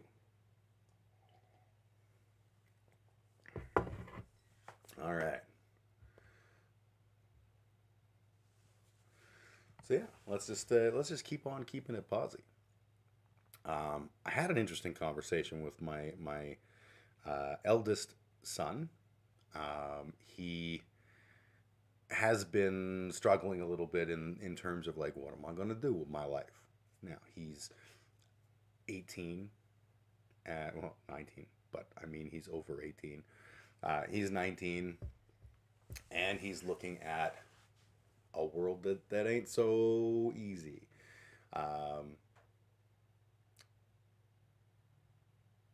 Yeah, you know what? I want to talk about that. I want to talk about making those kinds of life choices. And I know I am Canadian. You're like the only person watching right now.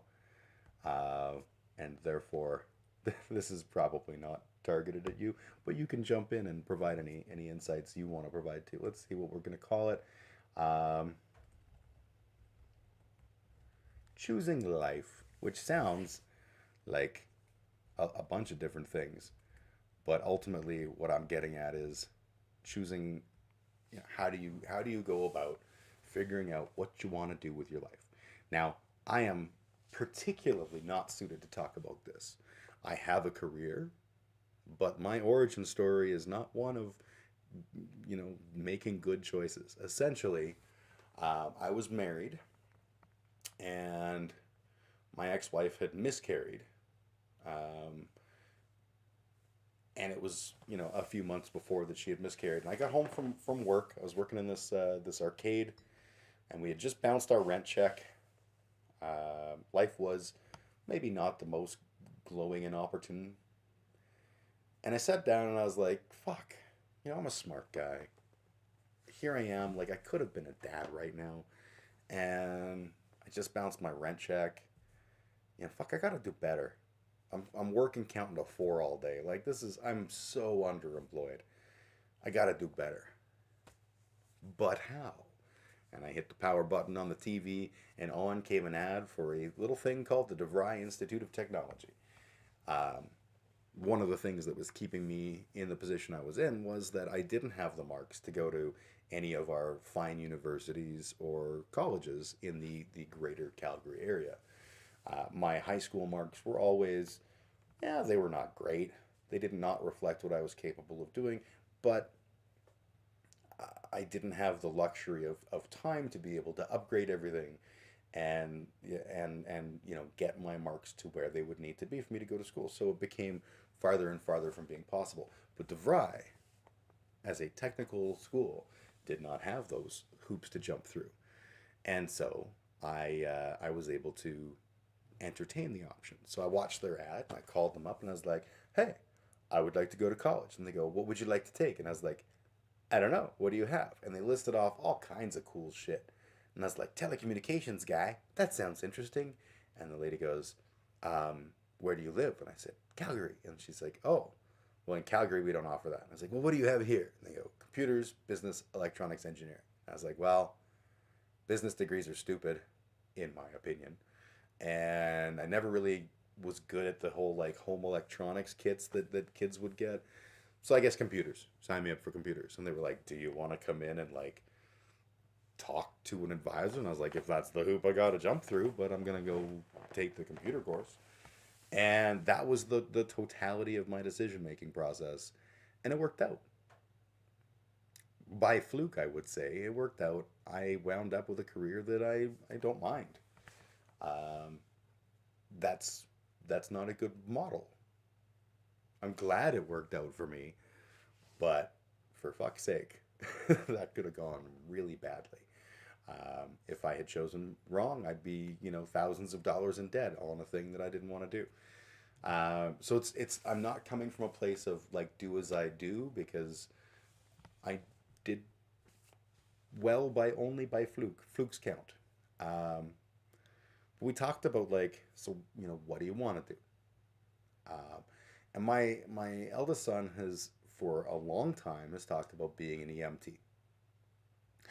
And that seems to him to be outside of the realm of possibility, because it's, and I don't know if this is valid or not, but he says that it's like 4 different educational backgrounds you have to have. You have to have like your, I can drive a giant ass truck vehicle thing, like your anything on 4 wheels kind of licensing. You have to be able to speak multiple languages. You have to be able to, do the actual EMT training. And there's a bunch of other. He said it was like 4 different things, and it's like $120,000 in debt. And I was like, okay, that's. I don't know if that's true or not, but I feel like if it's true, that may be priced out of your equation. That said, there's ways to mathematically consider this. So, if you're looking at student loans, then essentially what you're looking at is, I will be paying double for whatever my education is. So if you do some rough math and you come up with, okay, my education's going to cost me, let's say $60,000 or $30,000, just using bullshit numbers. I'd be stunned if anyone can get a $30,000 education these days. Let's just say it's going to cost me $30,000. Means I'm going to end up paying $60,000 back over the course of 10 years. How feasible is that? Well, on a monthly basis, $60,000. Let's just use the little calculator here. Calculator app.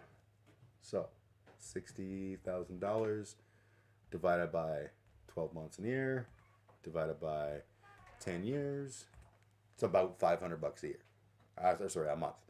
So $500 a month on top of whatever it is that you need to survive. How feasible is that you can make those payments?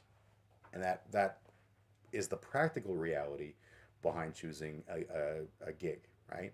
Is that the only thing? Absolutely not, right? If you are, for example, getting a degree in women's studies, and you go, well, I want a degree in women's studies because this is a thing that I'm really excited about, I'm really passionate about. I don't know what I'm going to wind up doing with a degree in women's studies, but that's what I want to learn. All right. You may very well wind up not making a good financial decision, but it may be an extremely good decision for a million other reasons. And maybe it's worth taking the hit for the rest of your fucking, 10 years of paying that back to be able to do this thing that you enjoy. There's nothing wrong with that. What you need to do is think about the things that you want to do with your life. And if you don't know, look at the qualities that you think are most important about yourself and how that sort of applies to different jobs. I'll give you an example. My eldest kiddo once came to me and said, I kind of think I want to become a police officer. To which I spit take and was like, what the fuck? How did I raise you so poorly? I didn't say that. I just thought it.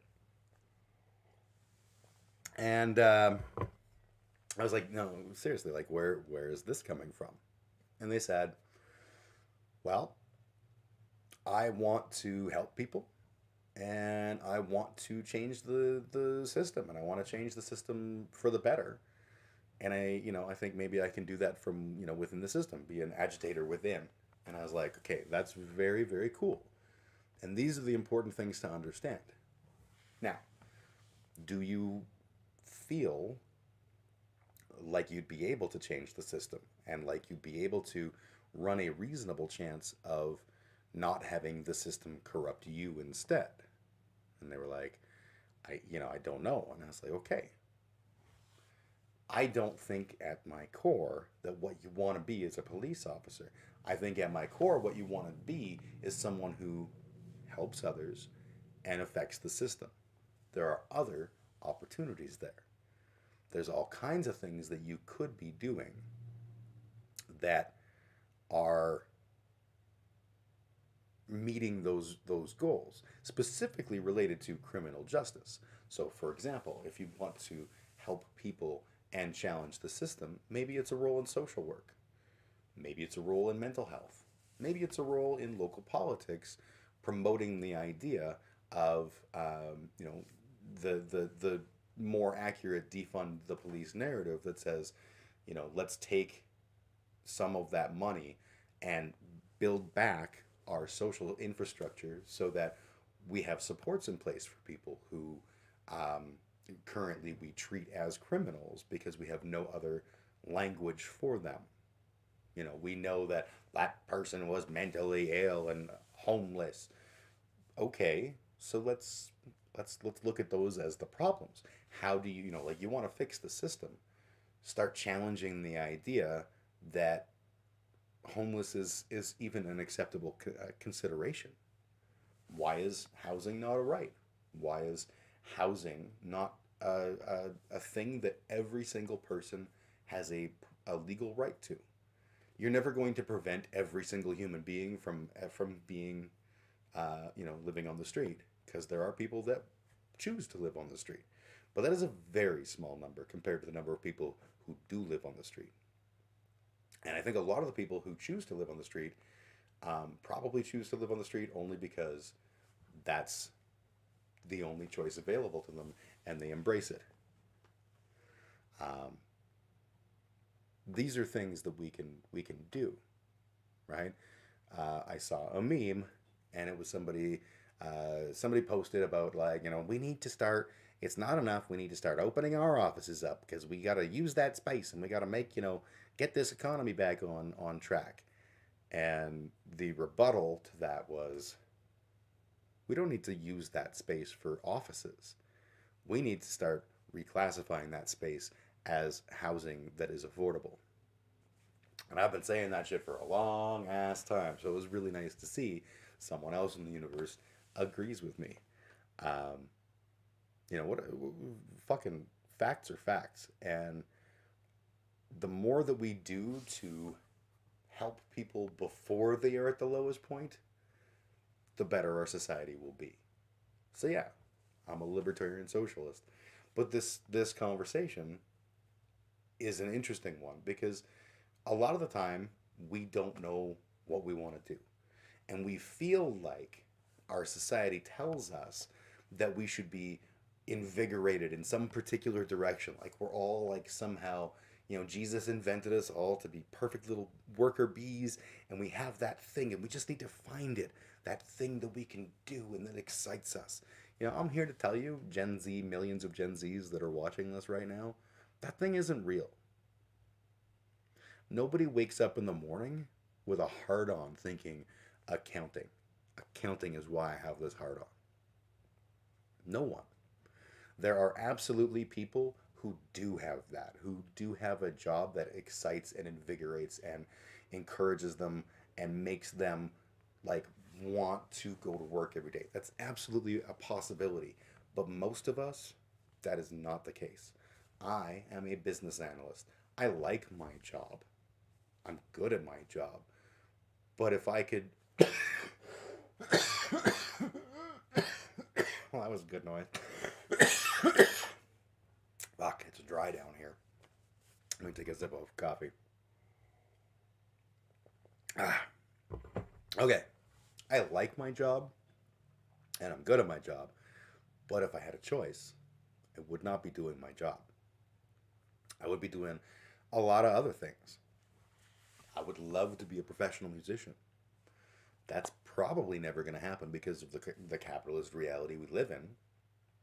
And I'm okay with that because I can do things like playing in gigs tonight and all that kind of shit just on my own. Nothing wrong with that.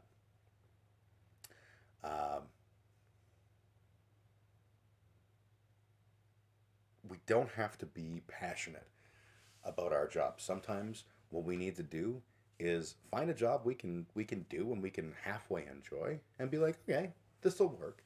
What else do I want out of life? Because again, you're not your job. It's good that, you know, the thing you do 8 or more hours a day, that you enjoy it, but it's not that important. What's important is that you enjoy your life. And your life, at least for me, my life is everything that happens outside of those 8 hours a day. And I am real sticky about that 8 hour a day thing. I haven't been able to be as foot down about it lately, but I try really hard to hold that line and be like, no, 160 hours, that's it. That's all you get. It's not necessarily about finding that perfect job. It's about finding a job that'll work for you. And then making sure that your life is full and rich. I am a musician. At my core, I want to be a musician.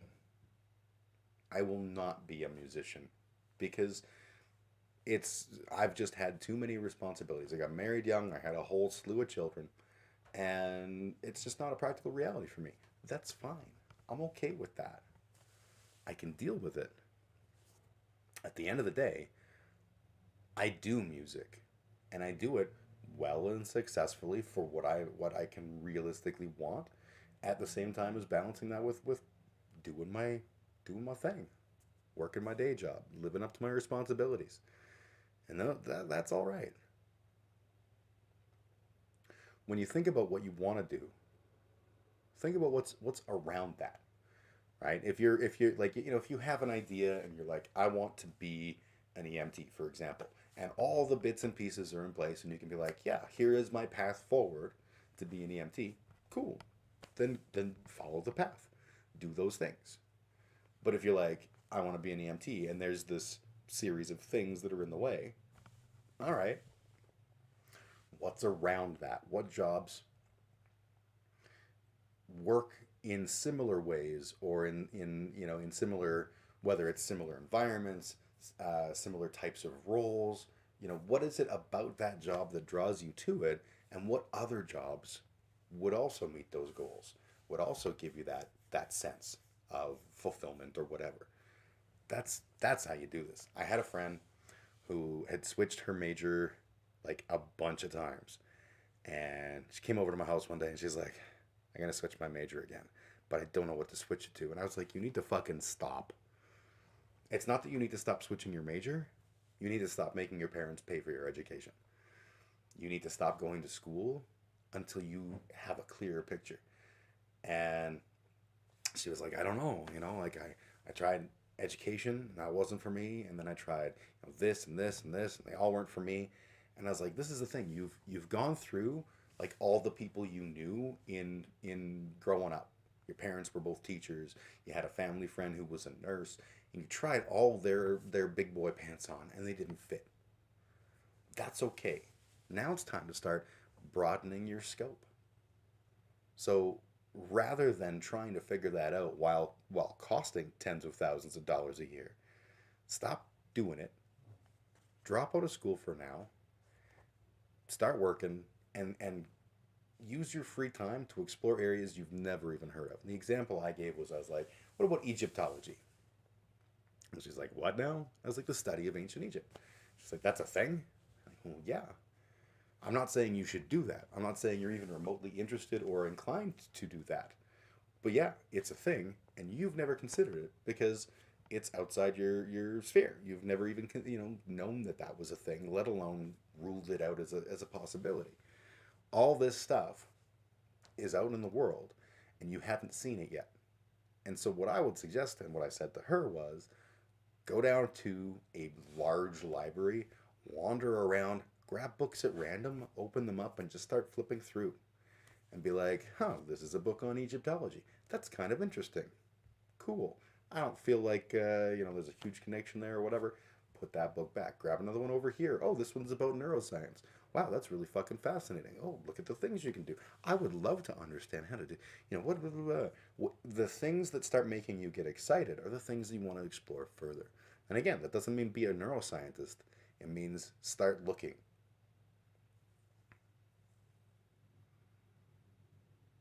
It's a good little ramble.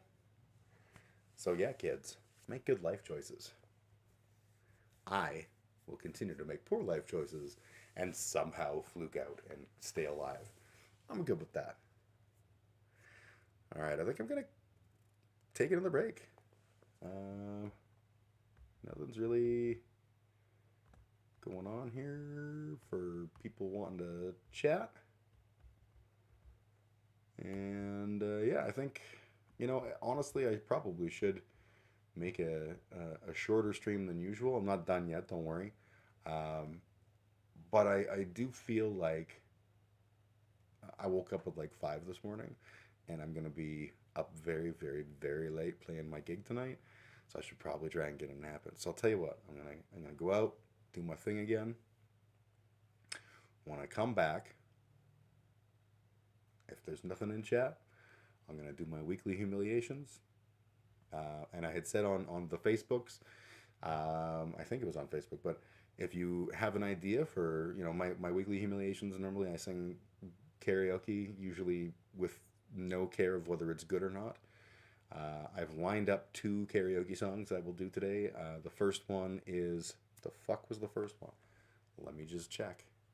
This is how clearly I am focused on doing good. Yeah, Flogging Molly, The Devil's Dance Floor. And then I'm going to sing, as a public service, I'm going to sing Take On Me by A-ha.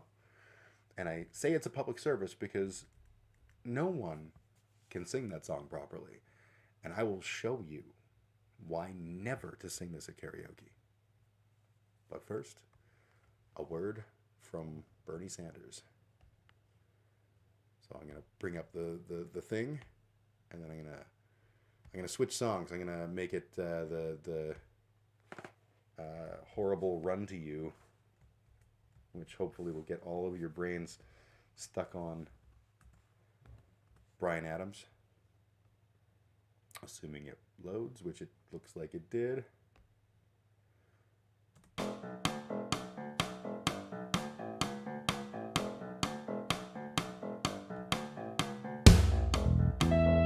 System away from fossil fuels, whether it's guaranteeing paid family and medical leave, whether it's providing health care to all of our people as a human right, as virtually every other major country does, whether it is taking on the greed of the pharmaceutical industry, which charges us by far the highest prices in the world for prescription drugs, whether it is addressing our crisis in affordable housing, or providing childcare and pre-K to the little kids. Now is the time to reassess our priorities. Now is the time to fight for real change. But instead of addressing these major issues that impact the lives of working families all across this country and that the working class of this country desperately wants, Congress comes together, Democrats and Republicans, with minimal debate to support an exploding Pentagon budget, which is now higher than the next 13 nations combined and represents more than half of our discretionary spending. Madam President, after adjusting for inflation, we are now spending more on the military than we did during the height of the Cold War or during the wars in Vietnam or Korea. And I would like to reiterate, this is after the war in Afghanistan has ended. Madam President, that is why I have introduced an amendment with Senator Markey to reduce the military budget by $25 billion down to what President Biden requested. Let's be clear. This is not a radical idea. It is the military spending proposed by the President of the United States and the amount requested by the Department of Defense. And I look forward to support on that amendment, especially from the deficit hawks, who I know are very, very concerned about the deficit. I should also point out that this extraordinarily high level of military spending comes at a time when the Department of Defense is the only agency of our federal government that has not been able to pass an independent audit, and when defense contractors are making enormous profits while paying their CEOs exorbitant compensation packages. And let's not forget that in this so-called competition bill,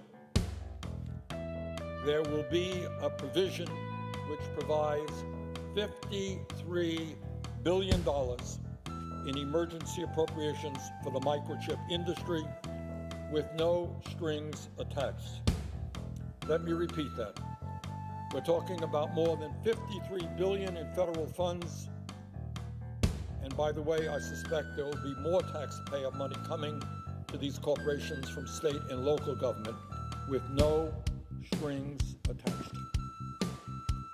Do we need to expand the microchip industry in this country so that we become less dependent on foreign countries? Yes. But we can accomplish that goal without throwing money at these companies with no protections for the taxpayer. In total, my guess is that five major semiconductor companies will likely receive the lion's share of this taxpayer handout. Those companies are Intel, Texas Instruments, Micron Technology, Analog Devices, and NVIDIA. I should also point out that these five companies made nearly $35 billion in profits last year combined and spent more than $18 billion buying back their own stock. And I should also point out that these five corporations combined paid their CEOs a combined $85 million in compensation last year. Further, it is important to point out that this is an industry that received nearly $6 billion in government subsidies and loans over the years. And it is an industry that has shut down over 780 manufacturing plants in the United States and eliminated 150,000 American jobs in the last 20 years, 29% of its workforce, while moving most of its production overseas. In other words, over the years, in order to make more money, they decided to outsource their operations and in the process throw American workers out on the street. So let's be clear what is happening here. In order to make more profits, these companies took good government money and then offshored good American jobs. Now, for that bad behavior, these same companies are being rewarded with some $53 billion in no-strings corporate welfare to undo the damage that they did. That may make sense to somebody, not to me. That is why I've introduced Senate Amendment number 4722, which would prevent microchip companies from receiving taxpayer assistance unless they agree to issue warrants to the federal government. If private companies are going to benefit from over $53 billion in taxpayer subsidies, the financial gains made by these companies must be shared with the American people, not just wealthy shareholders. In other words, all this amendment says is that if these companies want taxpayer assistance, we are not going to socialize all of the risks and privatize all of the profits. And let me be very clear, this is not a radical idea. These exact conditions were imposed on corporations that receive taxpayer assistance in the bipartisan CARES Act, which passed the Senate 96-0. In other words, every member of the... Thank you, Bernie, for keeping people entertained. Although, I don't know that there's any people. All right. So I see nothing's changed with the chat, so I'm just going to jump in and do my weekly humiliations. Doesn't mean we're at the end. Just means that I'm running out of shit to talk about. So if chat wants to engage with me on stuff, then that sounds good. Oh, my mouse disappeared again. That's perfect.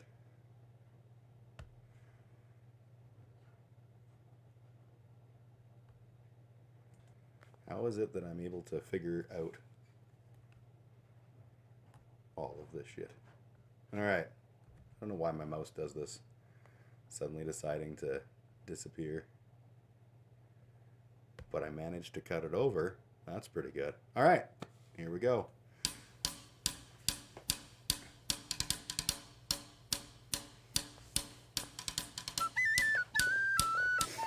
Let's see if I can do this. It was working this morning. Seemed to be in a decent range.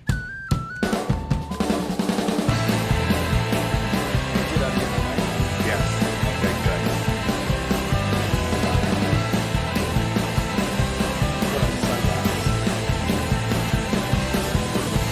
Her breath began to speak as she stood right in front of me. The color of her eyes were the color of insanity. Crushed beneath her wave like a ship I could not reach her shore. We're all just dancers on the devil's dance floor. Well, swing a little more of a merry. Swing a little more next to me. Swing a little more of a merry. Swing a little more on the devil's dance floor. Against her face, I could feel her insecurity. Mother been a drunk and her father was obscurity. Nothing ever came from a life that was a simple one. Pull yourself together, girl, and have a little fun. Well, took me by the hand, I could see she was a fiery one. Legged her all the way up to heaven and past Avalon. Tell me something, girl, what it is you have in store. She said, come with me now on the devil's dance floor. Well, swing a little more, the merrier. Swing a little more next to me.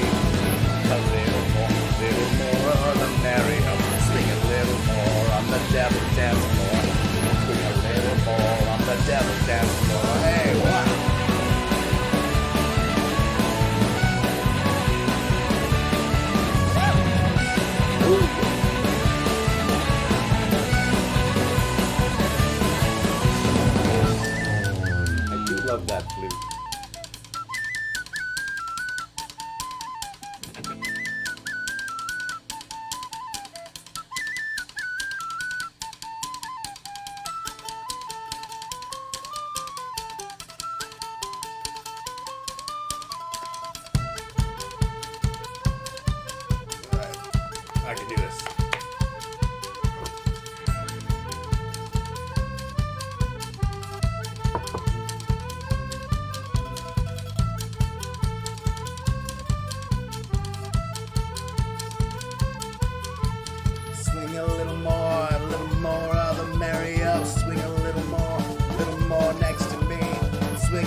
find out together. The apple now is sweet, oh, much sweeter than it ought to be. Another little bite, I don't think there's much hope for me. Sweat beneath the brow travels all the way and heading south. Bleeding hearts crying cause there's no way out. Well, swing a little more, the merrier. Swing a little more next to me. Swing a little more, the merrier. Swing a little more on the devil's dance floor. Swing a little more, the merrier. Swing a little more next to me. Swing a little more, the merrier. Swing a little more on the devil's dance floor. Swing a little more on the devil's dance floor. Swing a little more on the devil's dance floor. Alright. And again, this next song I sing as a public service. Because no one should ever sing this song. It is not written for the range of a human being. And I see it all the time. I see people drunk at a karaoke bar and they're like, I know that song. I could nail it. And I will show you right now that no, you cannot. This will be bad. All right. Oh, yeah. Just stop. All right, I am Canadian. Then what should I sing? I know that was horrible. I stopped just for you. What can I karaoke to make your day better? Arigato, Jimmy-san. Arigato. Domo. PSY. Psy? 1 billion views? I don't even know what. I will probably not get 1 billion views on this stream. Probably more like 1 view. Although currently in chat I have mostly you, but there are theoretically there's some other viewers. It says extra more, Caxips06 and Mad Eaton Sun. So if you are real people, hi you people, Gangnam Style. You know what? I bet that'll work. Karaoke, Gangnam. We'll find out. I don't even know if I know the song, but yes, this will be the final thing I do. Karaoke version with lyrics. Okay, I'm just gonna be. This is gonna be terrible because I don't know. Is it Korean? But yeah, there's lyrics. It can't be all the way bad.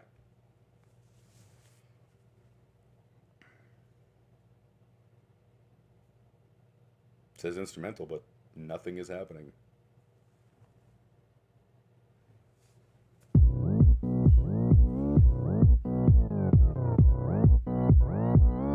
Open Gangnam Style. Gangnam Style.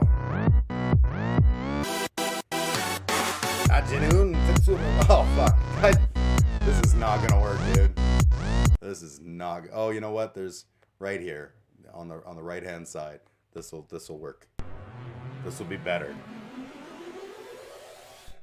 and you'll love it. I know this is I Am Canadian's favorite song. Okay. I'll tell you what I want, what I really, really want. So tell me what you want, what you really, really want. Tell you what I want, what I really, really want. So tell me what you want, what you really, really want. I wanna really, really, really wanna zig a zig ah. If you wanna be my future, forget my past. If you wanna get with me, better make it fast. Now don't go wasting my precious time. Get your act together, we could be just fine. I'll tell you what I want, what I really, really want. So tell me what you want, what you really, really want. I wanna really, really, really wanna zig a zag ah. If you wanna be my lover, gotta get with my friends. Make it last forever. Friendship never ends. If you wanna be my lover, you have got to give. Taking is too easy. That's the way it is. Think about that. Now you know how I feel. Say you could handle my love. Are you for real? I won't be hasty. I'll give you a try. If you really bug me, then I'll say goodbye. Yo, I'll tell you what I want, what I really, really want. So tell me what you want, what you really, really want. I wanna, really, really, really wanna zig a zig. Ah, you wanna be my lover? Gotta get with my friends, make it last forever. Friendship never ends. If you wanna be my lover, you have got to give. Taking is too easy, but that's the way it is. Here's a story from I Hate Rapping.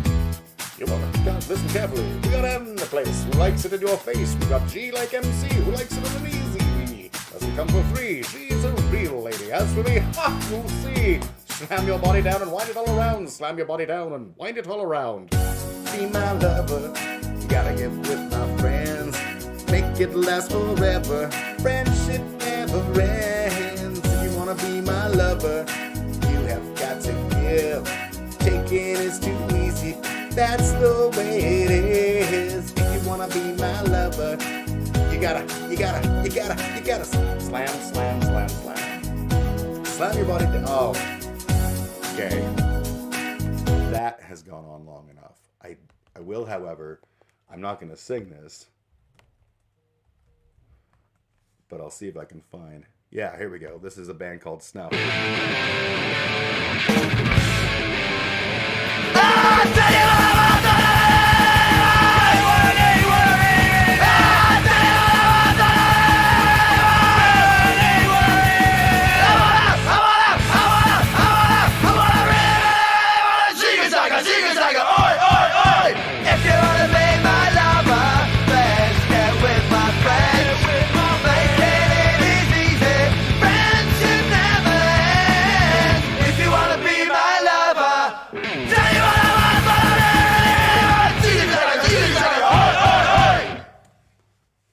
That was Snuff.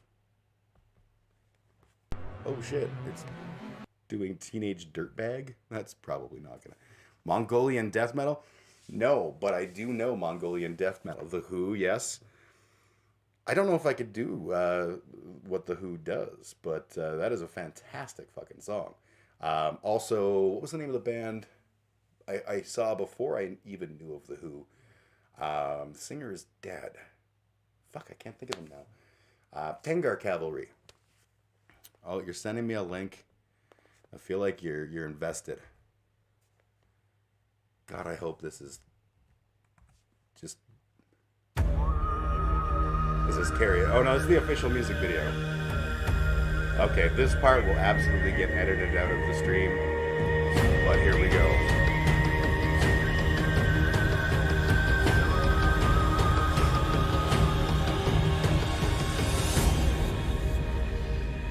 I love The Who. I'm going to choose a better browser so you can see more of it.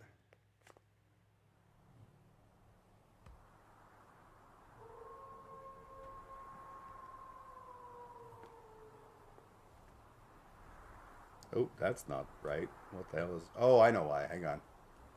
Pause. And let me go here. And let me do one of these. There we go. Okay, now we're good.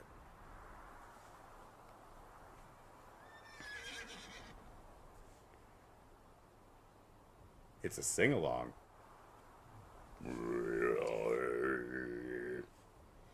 I'll try and sing along. We'll see. I feel like it's not really a sing-along. I probably will. I've seen this video, so I probably do know the words, but... And yes, The Who is fucking amazing. This is Mongolian metal. Much like Tengar Cavalry, like traditional Mongolian music, throat singing, and so I'm not gonna do them. I can't throat sing. But look at that fucking instrument! How badass is that?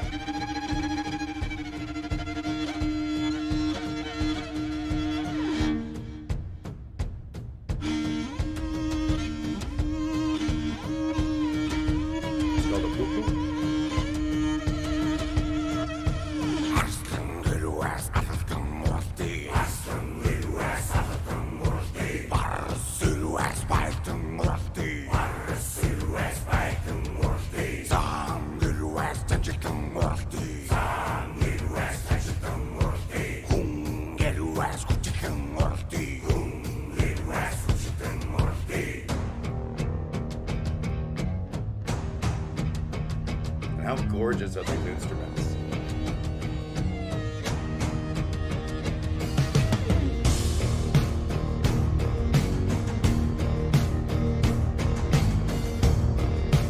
After this, I'll play a Tengar Cavalry song. For you, I am Canadian.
Still got a little bit more time. Yeah, I first encountered throat singing through my mom, who was a music student. She was big into Tibetan Buddhist monk throat singing. All it's missing is crowd surf. I don't think that they're open to that, like the pointy hats. I feel like that would fucking hurt.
Heck yeah. Alright, so that was The Who. Now, I'm going to share with you Tengar Cavalry. This one will work. The song is called Lone Wolf. And it's also throat singing.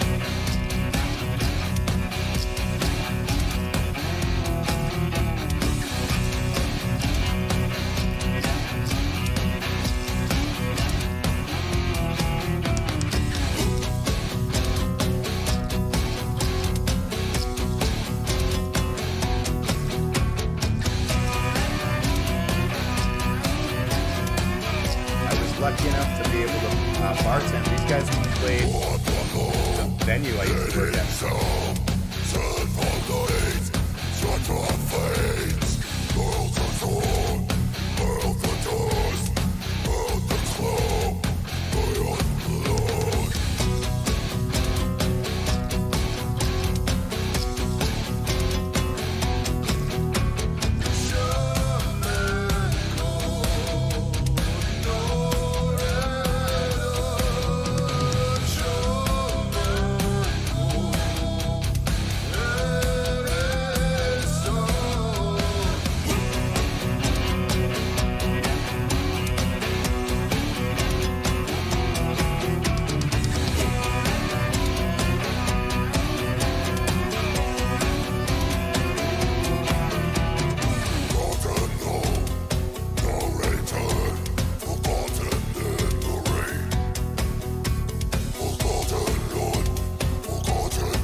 video would definitely approve.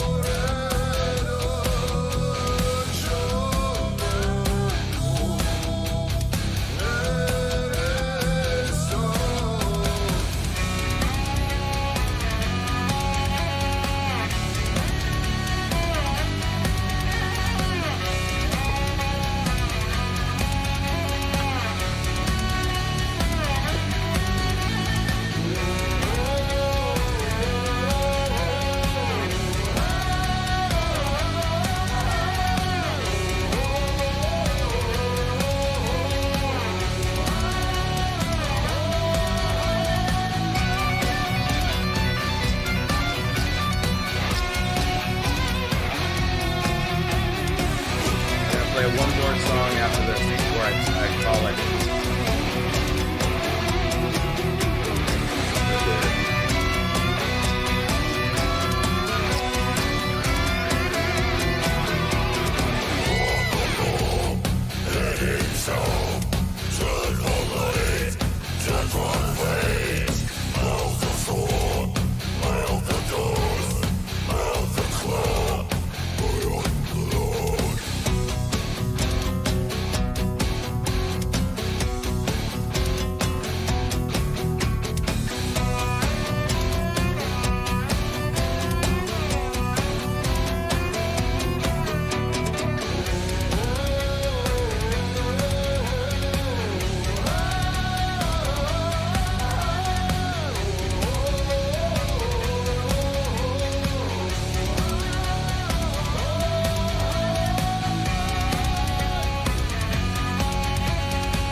Love that. Yeah, I got to see them live, and that was...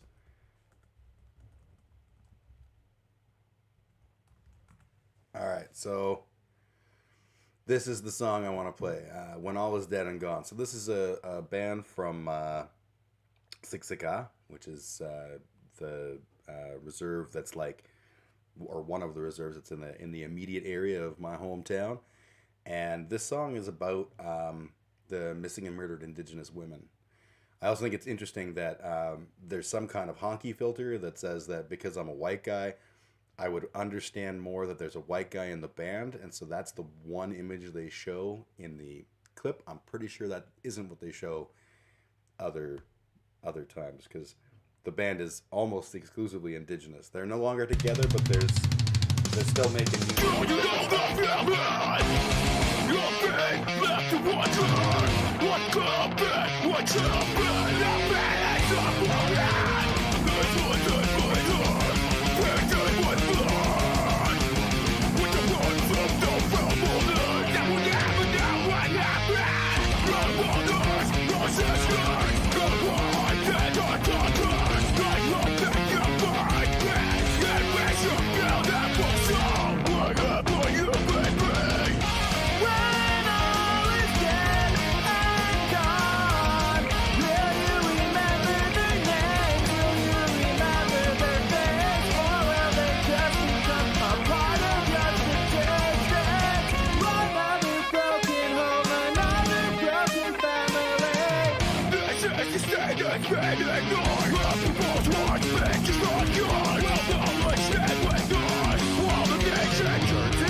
Doesn't scare people, white people, nothing will. Absolutely. And gone. Will you remember their name? Will you remember their face? Or will they just become a part of your existence?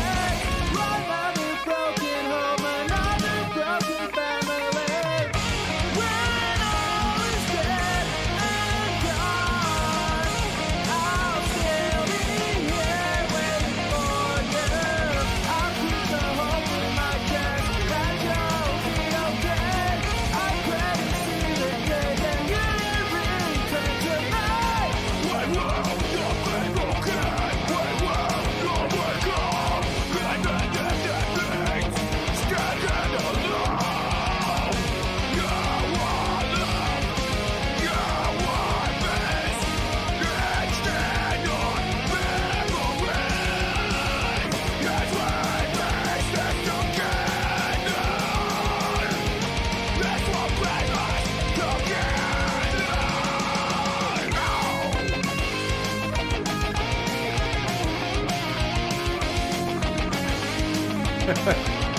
Yeah, I don't think an indigenous land acknowledgement is going to be enough.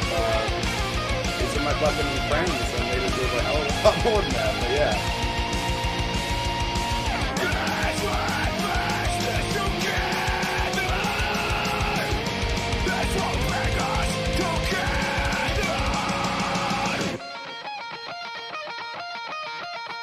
We are tired of waiting for something to be done, tired of being ignored. Start having those conversations. No matter how uncomfortable, no matter how scary. Our children, our people need to know the truth. They need to know that the world they're meant to survive in doesn't want them, and hasn't for a long time. They need to know our government is failing them. We are being dehumanized. Our sisters are not a priority. Let's change that.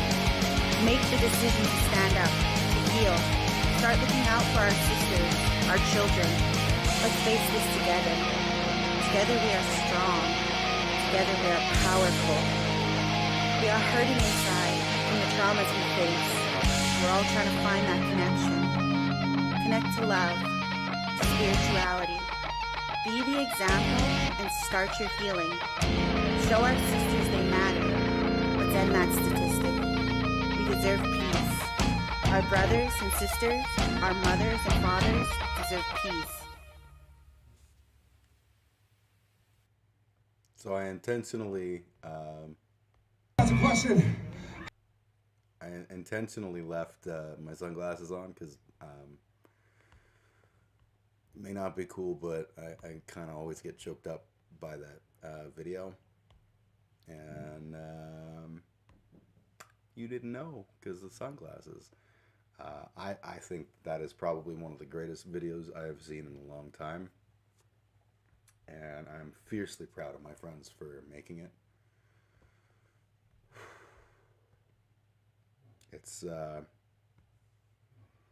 It's really cool to me.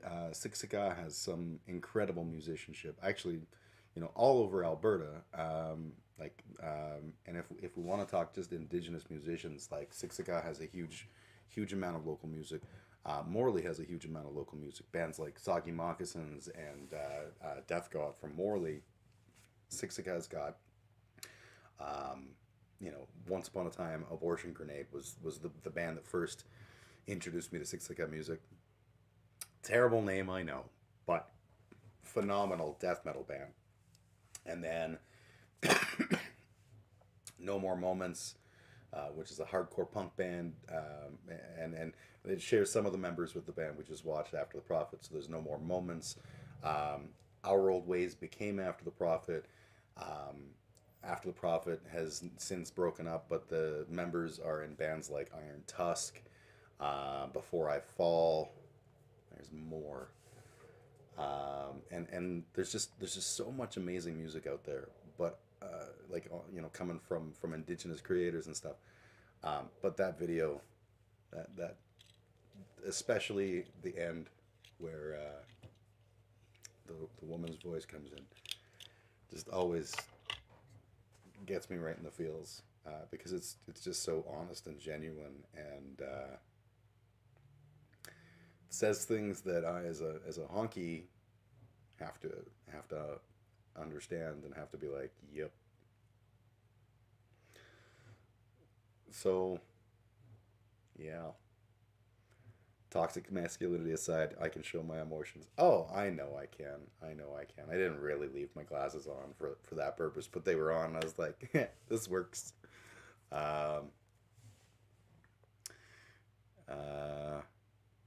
Honest, genuine, accurate. That's the thing. At the very start of the stream today, there was a new person who followed, and they were saying that AI music is the future of music. I don't think you'll ever get that out of AI music. I feel like the raw emotion in that song, and you know, and the funny thing is, like, it's not even like there's songs that choke me up that have no reason to choke me up. I'll give you an example. The Real Mackenzies have a song called "My Mangy Hound," and it's a song about this dog that you know, is at the playground, and he's a little kid, and they're all the kids are laughing because, like, this mangy hound found somebody's lunch and, like, is, you know, ripped it all up and everything, and he's like, wait a minute, that's my lunch, fuck, and he's mad at the dog. And then that night goes home, and the dog is outside his house, and the dog is howling, and he realizes that the dog is howling for his dinner, not just his lunch, but his dinner. And he goes and grabs the dog and brings it in and feeds him, and the dog becomes his best friend. And, like, I'm seriously, like, struggling not to react. How stupid is that? But this song, for whatever reason, just always gets me right in the feels. And I don't think AI can do that. I don't think AI is ever going to take something as dumb as a guy finding a dog and make some stupid punk rock guy like me get all fucking misty about it. I think that's fucking cool. And prove me wrong, AI. Prove me wrong. All right, I think I'm gonna call it there. It's time for me to have a nap before my gigs tonight. I pluralize it because I'm playing 2 sets. If you're in the greater Calgary area, come on down to Vern's, and we'll. I got brand new. I should show off the shirts. We got merch. I haven't even seen them in person yet, but the merch is here, and it's real. This is the first time I've had merch in a band in a very long time.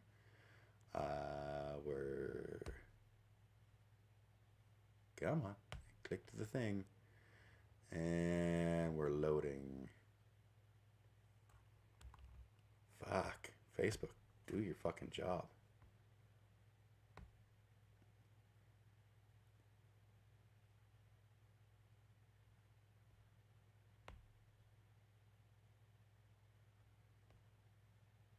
Seriously, like, I don't know what the fuck Facebook is doing right now, but it's not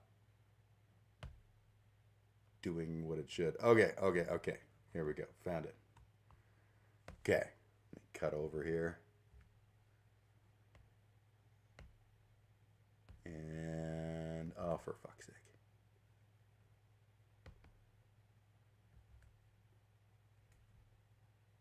Okay. I have too many fucking tabs open. That's just what this is. All right.